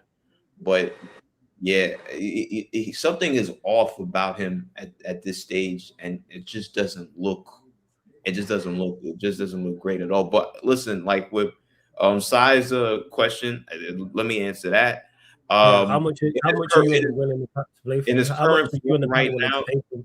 In his current form right now, I say maybe 70 million max. I don't think I want to pay more than 70 million max. If he gets back to his normal self, then I'm like, okay, cool. If Chelsea quote us 100 million or so, I'm like, all right, cool, I could pay that because you're getting a quality player. But if his form is off right now, I'm like, I need 30 million knocked off, and then we're good. Where you at with this Sheik? Yeah, same thing. I'd probably say not more than like 75 million with his current form and all of that. For Yeah, Palmer. Yeah, for we're talking Palmer. about. Yeah. Like if I you was to wouldn't. go into negotiations for him right now, what's the max you're paying? Depending on how the rest of the season goes, too, it could even be lower for me at the end of the season. Honestly. Nah, it's definitely going. Listen to me. For What you Cole saying? Palmer, the most I'd ever want to spend on Cole Palmer, I agree with Sheik. If they give me anything above 75 million, keep him. That's Exactly. fair. What you saying? Anything Because above 75 million, keep him. I'm a little bit different, man. I'll spend the you 100. splashed the big cash on him, isn't it, Yeah, man? man. Yeah. I see you, man. I'll spend 100, but that's because I really do believe in his talent. To be honest, I do. You think and he's I feel him? like, yeah, because and also you need to think there's not a lot of number 10s around anyway. So cool. If we say there's like Cole Palmer's off the table, who's the second option? Man? There's not really. Do you know what I mean? Like I can't even think off the top of my head who Man United would go and buy. Yeah. They might even try and shoehorn Mainu to be a number 10 or something. Like there's options, but they're way costlier options out there. No, it's way costlier options. We have no like chance even of I think signing those type of players. Like what, Musiala? Yeah, like those. Yeah, like Look. Goulart, like these type of players. I don't think we have we have a chance to even sign. Yeah, so I just think, and especially if we're buying so much talent year in and year out, we're not asking Cole Palmer to do what he has to do at Chelsea here. It's just like facilitate the offense. You get me? You're gonna have two road runners behind you. Like it's cool because you're not coming here to be the main man. You don't have the pressure of being the main man over here at Manchester United. You don't have to do that. And I'm fully with you guys. I think he's actually like now that I'm actually thinking of it, he is very much an ideal replacement for a profile like Bruno. Bro, it's written, man, because he really is. He's already screamed that he's a Man United fan. As soon as he said he was a Man United fan, it was already written. And then he was saying that the player he looked up to was Wayne Rooney. So he was already I think Cole Palmer. I think, and this is what I predict. Cole Palmer will play for Manchester United someday. It might not be now, but you could just tell that he will end up at Manchester United. They're just players that are just meant to be for a club, and I feel like some point in the future he's going to be a United player. I can already see it. It's like, I think I was saying it to you, Paul, like 2 weeks ago. Man United are very like, what's the word? They're so like stubborn when they're linked with someone. They all go back for them. Like they don't. Yeah. If cool, I can't get you this summer. I'll try again next summer. Like, I can't. We did with Sancho. We did with Sancho. Bro, they've done it with so many. If you even think back, they did it with Herrera. They did it with Sancho. They've done it with so many players. Like I wouldn't even say they did it with Pogba. They wanted Pogba, and then they couldn't get him, and then they splashed the cash for him. So yeah, I'm pretty Man United are stubborn when they want someone. We did for Anthony, which is crazy too. We did that for Anthony, you know. Yeah, Anthony. Oh, even the lit that we have now, we wanted him. The lit, even Cunha, we wanted Cunha when he was actually at Atletico, yeah. So like when they have someone on their radar, it's bound to happen, innit? But he won't have to do all that heavy lifting that he's doing at Chelsea. He won't. 100%. 100%. Think of our attack, man. Cunha and Mbuemo. Or Cunha, Sasco, and Mbuemo. There's more players. Quickly before we leave, did you guys see the news about the new shortlist of centre-mids we're linked with? We're linked with Bruno Guimaraes and I've seen Tonali, Anderson, they've been the main two. Is there more? Is this a new list? Today I saw that they spoke to Bruno's representatives. So I just wanted to say, I wanted to put it across to the ManDem. Like, what do you think of him? What do you think? What's your interesting? Bruno G links right before us playing Newcastle. He was on the list. So it was Bruno G and who else? It was Bruno G. It was that guy from West Ham I was speaking about. Oh, Fernandez. Yeah, Fernandez. Yeah. And there was one other. I can't remember who it was. It wasn't someone. Oh, it was that Wolves guy again. To be honest, it wasn't significant. Now Gomez. Oh, Mane. Yeah. Oh, Mane. Okay. Yeah. No, there was the centre mid, João Gomez. It was João Gomez. Saying the list, yeah, Tonali, Bruno G. Yeah, Anderson I've seen, but since you said it was today, so where are you at with it? I'll do all the options. But go Bruno on. G is weird though, because he's like a number. He's not a number 6 per se, but if you're getting 2, if you're getting 2, then I don't mind. Innit? He's still a very good player. But again, I'm very wary of when we lose Casemiro. There's so many characteristics you need to replace, and one of them is just the aerial ability. And none of these guys that are listed have any aerial presence. None of those players are 6s either, out and out 6s either. Those are like 8s who could be hybrids. They could sort of like sit and whatnot, but they're not really going to do the dog work defending that Casemiro does. So he's another thing too. People talk about Bruno G and Tonali. They're coming from Newcastle. Newcastle won historically for whatever fucking reason. Just don't like Manchester United. So from the 90s, that's what it is, man. We got previous with them from the 90s. Because the whole fact thing with not the fact thing. I love it if we beat them with Kevin Keegan. So there's that. We took Andy Cole from them as well. Yeah. So it's previous and that, like in regards to it. It's going to be difficult getting players out from Newcastle, like those two specifically. Like it will cost us like unless like we're talking about Palmer, unless they kick up a fuss. Unless they kick that. But which they might not. I don't know. Because Liverpool paid 124 for Isak. So with Bruno G and Tonali, they'd be like 150 million for Tonali. And whilst I rate Tonali, I'm not paying 150. I could pay 100 million. I could pay. You're right. You ain't Newcastle ain't telling to us. We took players off of them this season, but they wanted Mbeumo, they wanted Tesco. Exactly. Everybody took players off them. They ain't gonna worry about it. They lost out on everybody. I remember the Sesko deal was very close. Like they spoke to him, and it was pretty much right after the Isak thing was done and those deals were done, and they spoke to him, and we just swerved. But it is what it is. But I Tonali I'd take though. Out of those players that were mentioned, I would take Tonali. I rate Tonali. I like Tonali as a player. We have the overall thing is that we have a lot of players. We have a lot of players to buy actually this summer. I think that's the biggest talking point, and that's why Bruno Fernandes. I need you to go ahead and break this assist record so that price can go back up to 100 million. So it can go back up there. This time we're not messing about. This time we're gonna accept it. So hopefully, but we need to buy a lot of players though, because generally there's a lot of gaps still in this team and the squad to fix.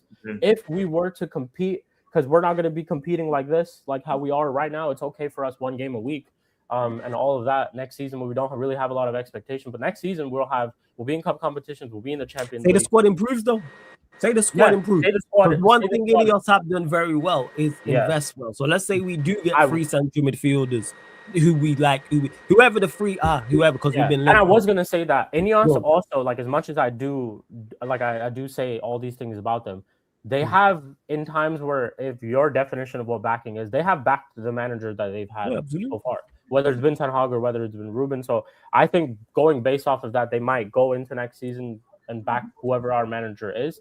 But the thing is, flawless. Like will our squad improve will depend on who we end up signing and what approach we end up going with. The approach that we had this season was good, and I said that we would have an improvement in our attack, which is what we're seeing right now because Cunha and Mbeumo, we looked within the Premier League, who were getting goals in the Premier League and assists in the Premier League, are now doing the same thing for us, and that was going to be a thing. But it all goes down to who we end up.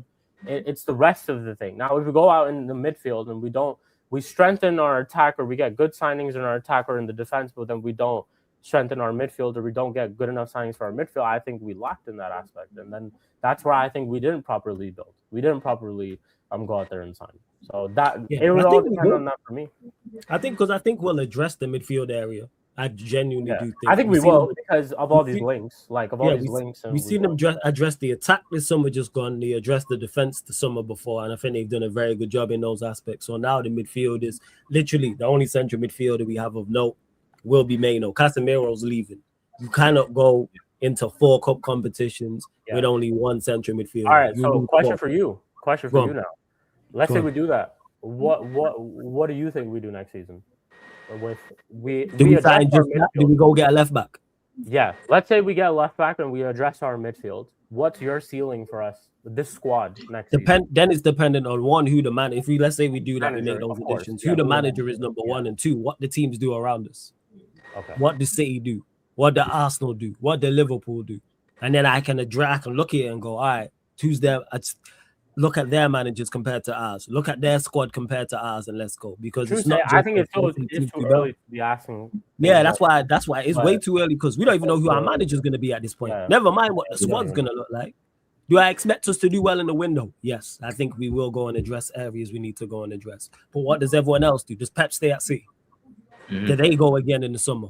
I do think we'll be better than Chelsea. That's one team. We better than them scrubs now. You know what I'm saying? We ain't worried about that. I know for a fact we'll be better than We Chelsea. better than them now. My But thing then is, again, with like- Arsenal, let's say Arsenal fall short and they do get rid of Arteta and they bring in a serious manager. That is now because the team is there for Arsenal. Don't ever get it misunderstood. As much as I clown them and run bants and run jokes, that team they have currently right now is good enough to win a Premier League. The biggest obstacle is Arteta. They go get rid of Arteta, they add to the squad. Let's say they get Enrique. That changes though. I'm not saying they will, but let's say they get a manager the caliber of Enrique. That changes the whole aspect for them. If they go add to Arsenal and add Enrique and then Pep's at City and they add there, and then who knows what Liverpool are going to do in regards, Slot won't be there. Let's say they go get a manager of quality and add further to their squad as well. So yeah,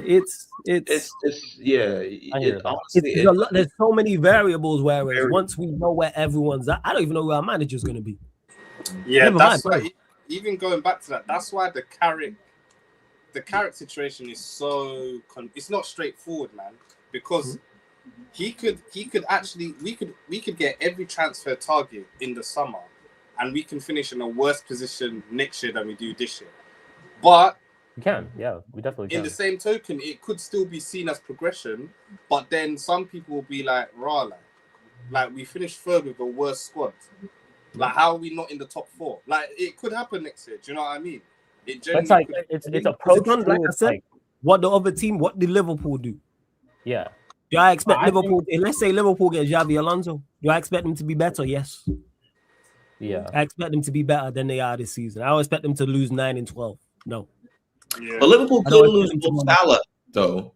They could lose Mo Salah and Virgil I van think they've already Dijk. lost Mo Salah. What is it? No Yeah, goals in the last I don't think he's a miss for them If right you now. watch apparently, Mo Salah, but he is not the same. Yeah, guy. but I So mean, he's definitely lost a massive step in his game. Yeah. yeah, but I mean, they need to replace them. Nah, is what but I'm- I get Yeah, what yeah. you're saying with that. But they could Yeah, go yeah. again in the summer, depending on who they go and get. Again, these are all It's like variables. I'm not Verts is, saying- Verts is hitting I form for them now. Like Verts is I starting think to they're play linked very to well. Elise, For them you now. know. Did you Yeah, guys they see have that? been linked to the Lisa. Yeah, I'm not fuck saying off, man. Liverpool are Last time they guaranteed needed to be better. someone. Same way Liverpool. I mean, I'm not saying Liverpool, City, or Arsenal are all definitely going to be better. What I'm saying is that plays a part in what I think we can do. Yeah, yeah, yeah. 'Cause I genuinely want. I don't know who we got so many moving parts. We're going. I think just by the law of averages, and I hate to say it, but Liverpool are going to be better next season. I hate it, but you can already tell that they're going to be better next season, and they probably could end up in a title race. We just need to do our bit by also trying to get all our stuff sorted out. Because honestly, I'm not letting this go. I really do think, I'm not saying we're going to win the league, but I honestly do feel like there's an opportunity to really force our way into the title race next season. I honestly, before I get that far ahead of myself, Yeah, I'm not there yet. Nah, Sheik don't like you there. I need to see the I'm lay of not. the No, land, what do you man. mean? I'm not there yet. I need to No, no, see no, that. no. I'm not talking there about yet. Winning it. I'm not saying definitely we not should there win. yet. But we do need to force our way into a title race next season, because I've seen enough from this attack per se that I'm like, okay, cool. We kind of had the attack to kind of like dig us out of situations. And Buemo kind of like, with the GNA. Yeah, we got players. We got players. Cunha's a maverick. Diallo one day could do something magical. Like, we do have players that can actually, that could do something from an attacking standpoint. Now, the rest of the pitch is where, we need to, bring in more players, midfield wise, center back wise, Goalie is solid. I do think Lamens is the right type of goalkeeper that we need. So it's just a few tweaks into this team, or I won't say a few. We just need additions into this team that can actually make this a title challenging squad. Should I say? I think like if I was part of the hierarchy, I would actually like quote what Paul said, because I honestly think with good investment this summer, there's no reason why we can't be like, even if we don't win the league, we can't make it difficult for whoever does. Like we can always be there, whether we're 5 points behind, 7 points behind. Like we could just always be there. But I feel like they just need to be. I know they're trying to do this step-by-step thing of sort out the attack, sort out the midfield, sort out the defense. But to me, if they try and like get everything done that needs to get done this summer, like what is that for you? So outside of the midfield, Cuzzy, what is the rest of that for you? Like for me, they need to. For me, cool. I'm gonna run through it. For me, they need 3 midfielders. Obviously, they're losing the guard. They're losing Casemiro. They're gonna lose the guard. They need 3 midfielders. If I'm just spitballing, if they get Anderson, Belieber, and let's say they get that Fernandez guy from West Ham, yeah. We're just throwing their names out hypothetically. See, that's what I'm saying. If you go and do that, it's a whole different conversation. I hear you. Go on, carry on. Just look at how it does. To me, smiling over there, man. Just at the front. I can't smile that we're signing 3 midfielders. Of course, I know. It is, man. You want to say title charge, but I hear it. No. I'm not. I want to say my gaffer soon, but I'm not gonna say title charge. Let's say Dorgu's like a hybrid left back / left winger in it. Let's say he does that for next year. Yeah. Let's say we get Ndiaye from Everton as our left winger. Cool. That just sorts out. We'll have Dorgu, Cunha, and Ndiaye for the left winger. You get me? Left back, let's say we get Lewis Hall, because we ain't got no one from Newcastle. So let's say we invest in Lewis Hall. Our team looks dramatically different with those signings. Absolutely. Right? Yes. Absolutely. It looks dramatically different. Now if we have a squad of like 18 that we're picking off of, it doesn't matter what competition we're in, we're picking a very good side. Do you know what I mean? So that's where if I was in there, I'd be like, look, we might like have to spend 200, 300 million, but it puts us in and we might not even win anything next year, but I guarantee you we'll be close. Yeah, especially at the end of the day. I hate you on that. If we do that, I'd be gassed if we did what you just said there in regards to not only the quality. Look at where we are right now. Look at where we are right now in terms of even points. I mean, I know at the end of the day, we're not in a title race. And, sometimes I always keep joking like, oh, we're only like 12 points, 8 points with the eye emoji. But at the end of the day, if we finish this season 8 points behind Arsenal, or let's say less than 10 points behind Arsenal, because we're only 8 points behind City now. And I think Arsenal, like maybe what is it? 11 points ahead of us or whatnot. I think so. Yes, if we finish in and around, let's say 9 to 12 points of Arsenal, it's like look at that. Look at the blueprint there. Like we were only 13 points the clear of us right now, but they played the game more. The game in hand. Yeah, they played the game more than us. Yeah, let's call it 10. Let's say 10. So if let's say we finish the season 10 points behind Arsenal, it's like, yo, and we had a terrible start to the season and we was only 10 points. So that should be a springboard for us to go again in the summer and really just get more players in, because 10 points is just, we was like, what, only three games in a draw away from really just equaling where Arsenal were. So it's like, honestly, like the board need to see that and need to be like, okay, yeah, we need to get some of these missing pieces within the team. And honestly, with the right manager, I hope CARRICK, does what he can do. And if it's him, I trust that he could get us in there. But make no mistake, I don't think we're a million miles away. And this is crazy to say after we finished 15th less than a year ago. Yeah, facts. What about that? And yes, it's definitely superstar. Yeah, I'm him out. It is superstar side in the chat. Big up superstar side in the chat. And he mentioned here as well. Let me get to it. When we were talking about 10s before we do close out as well. He basically mentioned Morgan Rogers. I hear you, Si. Everyone knows my thoughts. I'm sold on Rodgers. I've been said this. Yeah, take If Rodgers. Rodgers is available, you gonna get him. I don't know. He's hard. No, Rodgers is quality, but to me, he's harder to obtain than Palmer. You see, Rodgers, he's like the new golden boy. Like he's harder to obtain. I ain't saying it's easy to attain. I'm just saying I'm sold on Rodgers. That's all it is. Yeah, like, I take them both, but I preferably take Palmer just for what I think Palmer would add to our team. Yeah, I don't know if Rodgers suits what we're trying to do. But I don't really do that. No, but if Rodgers is just by himself, go out there and try to sign Rodgers, yeah, we should. I think we should for sure. But if it's between for me Palmer and Rodgers, then I'd pick Palmer. Yeah. I'll take Palmer over Rodgers. That's it. Listen, don't get me wrong. Rodgers is a good player. He's a very good player. But I guess for what we're trying to, well, you said what are we trying to do? That's a good question. But from what I think we can do, I don't know if he would sort of fit that sort of I don't think he'd fit that sort of because I always envision him and maybe Cunha might occupy the same spots on the pitch. So I kind of feel like maybe they might get into each other's way. I don't know. But if we sign him, I ain't gonna lie, the thought of those two together is crazy because you got two people who can carry the ball like ridiculously well from wide areas and central areas. That's what I like most about Rodgers because you don't really get that when you think of attacking midfielders, so whether that's 10s or 8s, carrying the ball is not really in their MO. It's more passing the ball and moving it forward. His ability to turn defense into attack at any given moment is what he has other attributes. That in particular is what I like. Like his ability to drive past players in that area as well. So again, do I think we go and get him? No, but I'm just saying. Yeah, he's gonna be tough to get to as well. If he was available, yes, I'm going to get Rodgers. We just gotta hold Omar Barada accountable for his words. The guy said we'd be challenging by 2028. So all right, I better see us challenging by 2028. Yeah, because if people are talking about like with Rodgers and you want to say all players, he's like Palmer's not played with the best players. At points, Rodgers hasn't. People will tell you how bad Watkins has been this season. We will tell you about the other attackers. He has a very good midfield behind him. Their midfield is quality, but I'm talking about and he still produces. Their attack relies on him.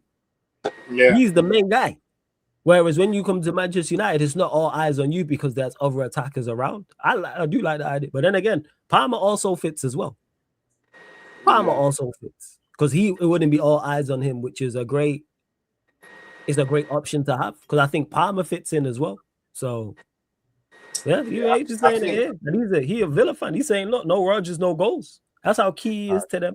And then you mentioned the Endai, for example, but they're all good options to have. I like it. I mean, like I said, apart from my skepticism with Rodgers, if we sign Rodgers, that's still a quality player because he dunked on us the last time we played Aston Villa. So let's not get it fucked up.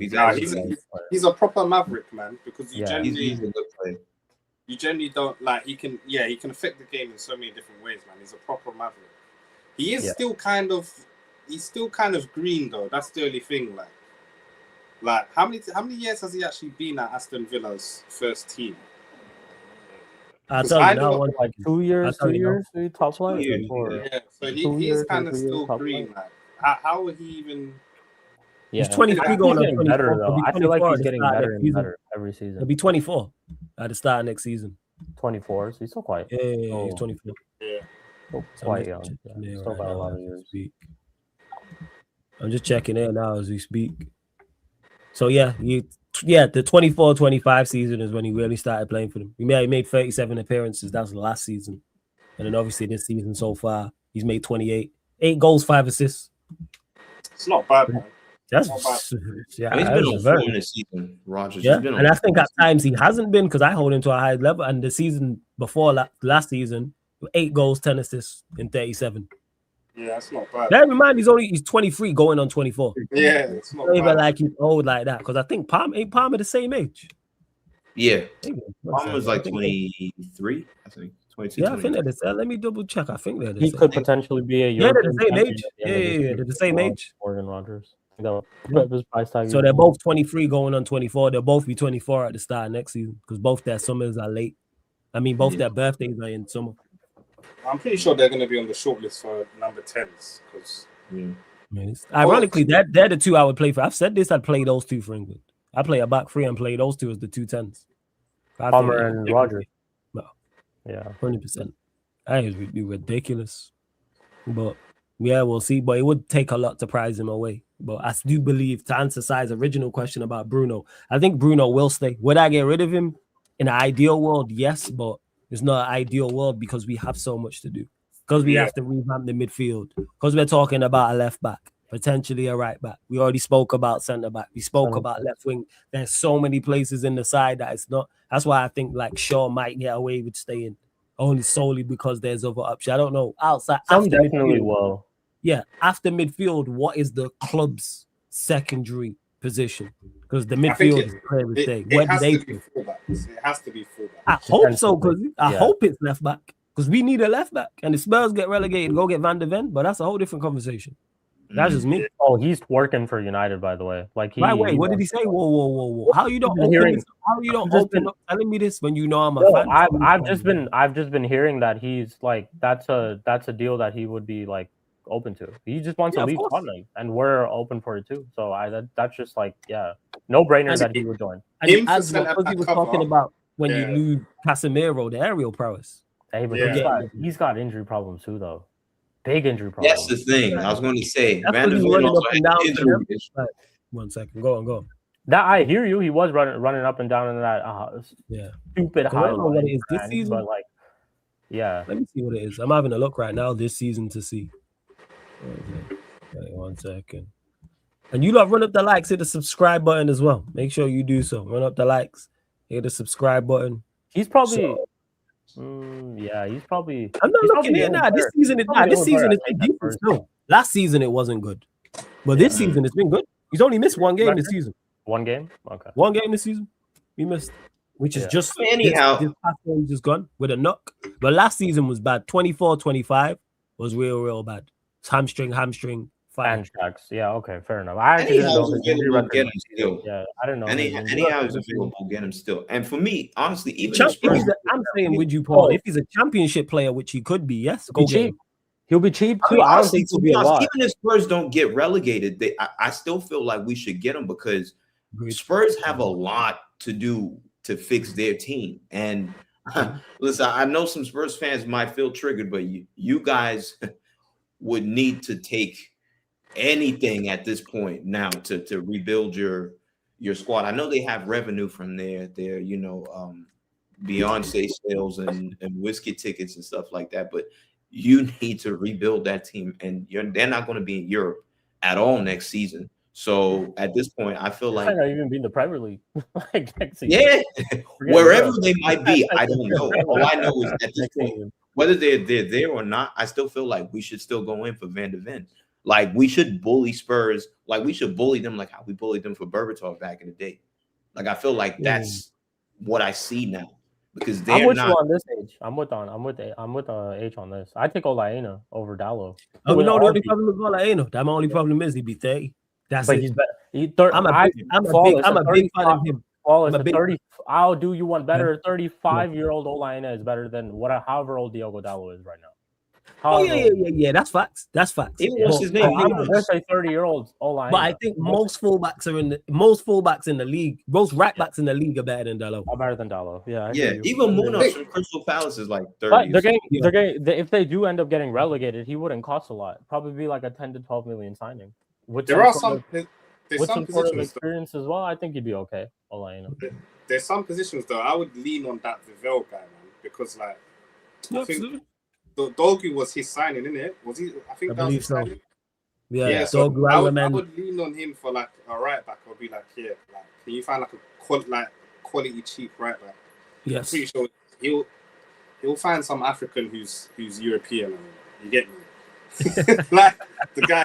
African is European. I fucks with that, yo. Yeah. I'm with you on that, yo. He'll find some French guy who's really Nigerian, but he's really Ivorian, but he's French. So you get me? He costs like 12 mil, and we're good to go. I hear you. Yeah. Nah, I hear you on that. And to IDK, we ain't talking about Van de Ven as a centre back. We're talking about him as a left back.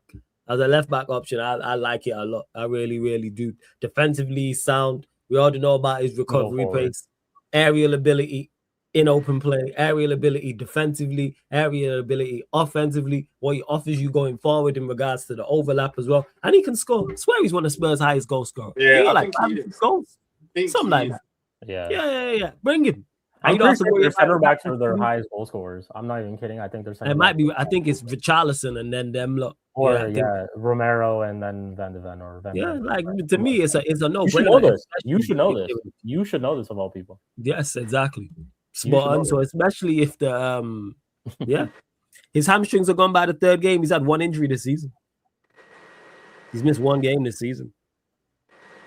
Now, what are we talking about here? Like, let's not go overboard. People, he wouldn't be going up and down like that for us either. Like, he wouldn't be going. Yeah, he wouldn't be injuries. Like I said, man, Ange had them man sprinting from the halfway line every single possession. Of course, you're gonna get injured. Of course, you're gonna break that. High line for life. Of course, these guys were track runners on that pitch. Yeah. They was doing more overtime than Usain Bolt. So of course you get injured. Yeah, he's had one injury this season, and that was the last set of games. He missed one game. I just checked it now on transfer market, people. So yeah, go run me Van de Ven if he is available. That's just me though. But run up the likes, hit the subscribe button on the channel, hit the notification bell as well, people. How many likes we on? 49, 58 actually. 2 more. Girls up to 60 people. Girls up to 60 likes. Paul, shout out your channel. Shout out your gram. I know what you got coming up. All that good stuff, man. Yeah. So DJ Paul 703 on Instagram. Like I said, I'm working on some content for my YouTube page. Trying to see how I could get my DJ videos back on my YouTube page because YouTube, they keep hating on me. They keep striking my videos down for copyright, but we'll get there. So DJ Paul 703 on my YouTube page as well and my Instagram. So follow that and show some love, people. Appreciate it. People, make sure you do that. Sheik, shout out your channel. Link for Sheik TV channel is in the title, people. Sheik, you there? Yes, sir. Blessed for having me on. Big up to the rest of the panel too. Shout out to everyone in the chat. Make sure you guys are supporting Flawless, liking the video, subscribing. You guys can find me on Sheik TV. I won't be running a Mud Brothers episode today, but we'll be back tomorrow. Just because some of us are not available today, so we'll be discussing all the weekend's fixtures and obviously previews for our midweek games coming up as well. I might be doing a preview for the Newcastle game this midweek, but match reaction and all that stuff will be after the game. And then I don't think I'll be there for the watch along, but actually no, I take that back. I will be there for the watch along, and match reaction after the game. So Sheik TV, road to 2K. Bless. Appreciate it. Every time. Sheik TV, links in the title, people. Click the link, opens up a new tab, subscribe to Sheik's channel. Hey, Cuzzy, anything you want to add before we close out? Yeah, man. Shout out the panel, man. It's good conversations. It's good to be speaking on Man United in a positive light. You get me? Hopefully, there's more to come. And you'll catch me obviously on the ManDem chat. You'll catch me in the live chats as well. Who knows? I might make a YouTube channel. Who knows, man? Yeah, I know you're going to, man. You got far too much to say for yourself, man, to not have one. Who knows? I'm telling you, it's gonna happen. I'm telling you.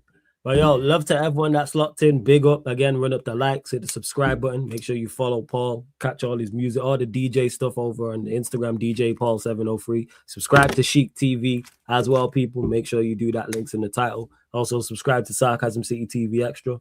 You lot may get a Q&A tonight, people. Just keep a lookout on the channel. I've not updated the live stream schedule yet. I'm going to do that here for the main channel and the extra channel as well. So keep a lookout on the schedule. And of course, don't forget all the shows on the channel, apart from watch-alongs and fan calling shows, are available on all audio platforms. So Spotify, iTunes, SoundCloud, etc. So if you're on Spotify and you want to listen audio only, maybe you're on your travels, man. Maybe you're like superstar side and you can't have YouTube up and you just want to listen audio only. Maybe you're in the dressing room before you go on national TV in India to cover the World Cup and you just want to listen audio only, people. So Spotify, type in Sarcasm City TV, follow 5-star us. Same with iTunes, Apple Podcasts as well. I think Northside is live, so we're going to redirect you over to Northside still. It's probably over there talking about quadruples and everything like that. So put Sarcasm City TV raid in his chat, people. Sarcasm City TV raid in Northside's chat. This has been the ManDem United podcast live on the Sarcasm City TV YouTube. Thank you very much for tuning in.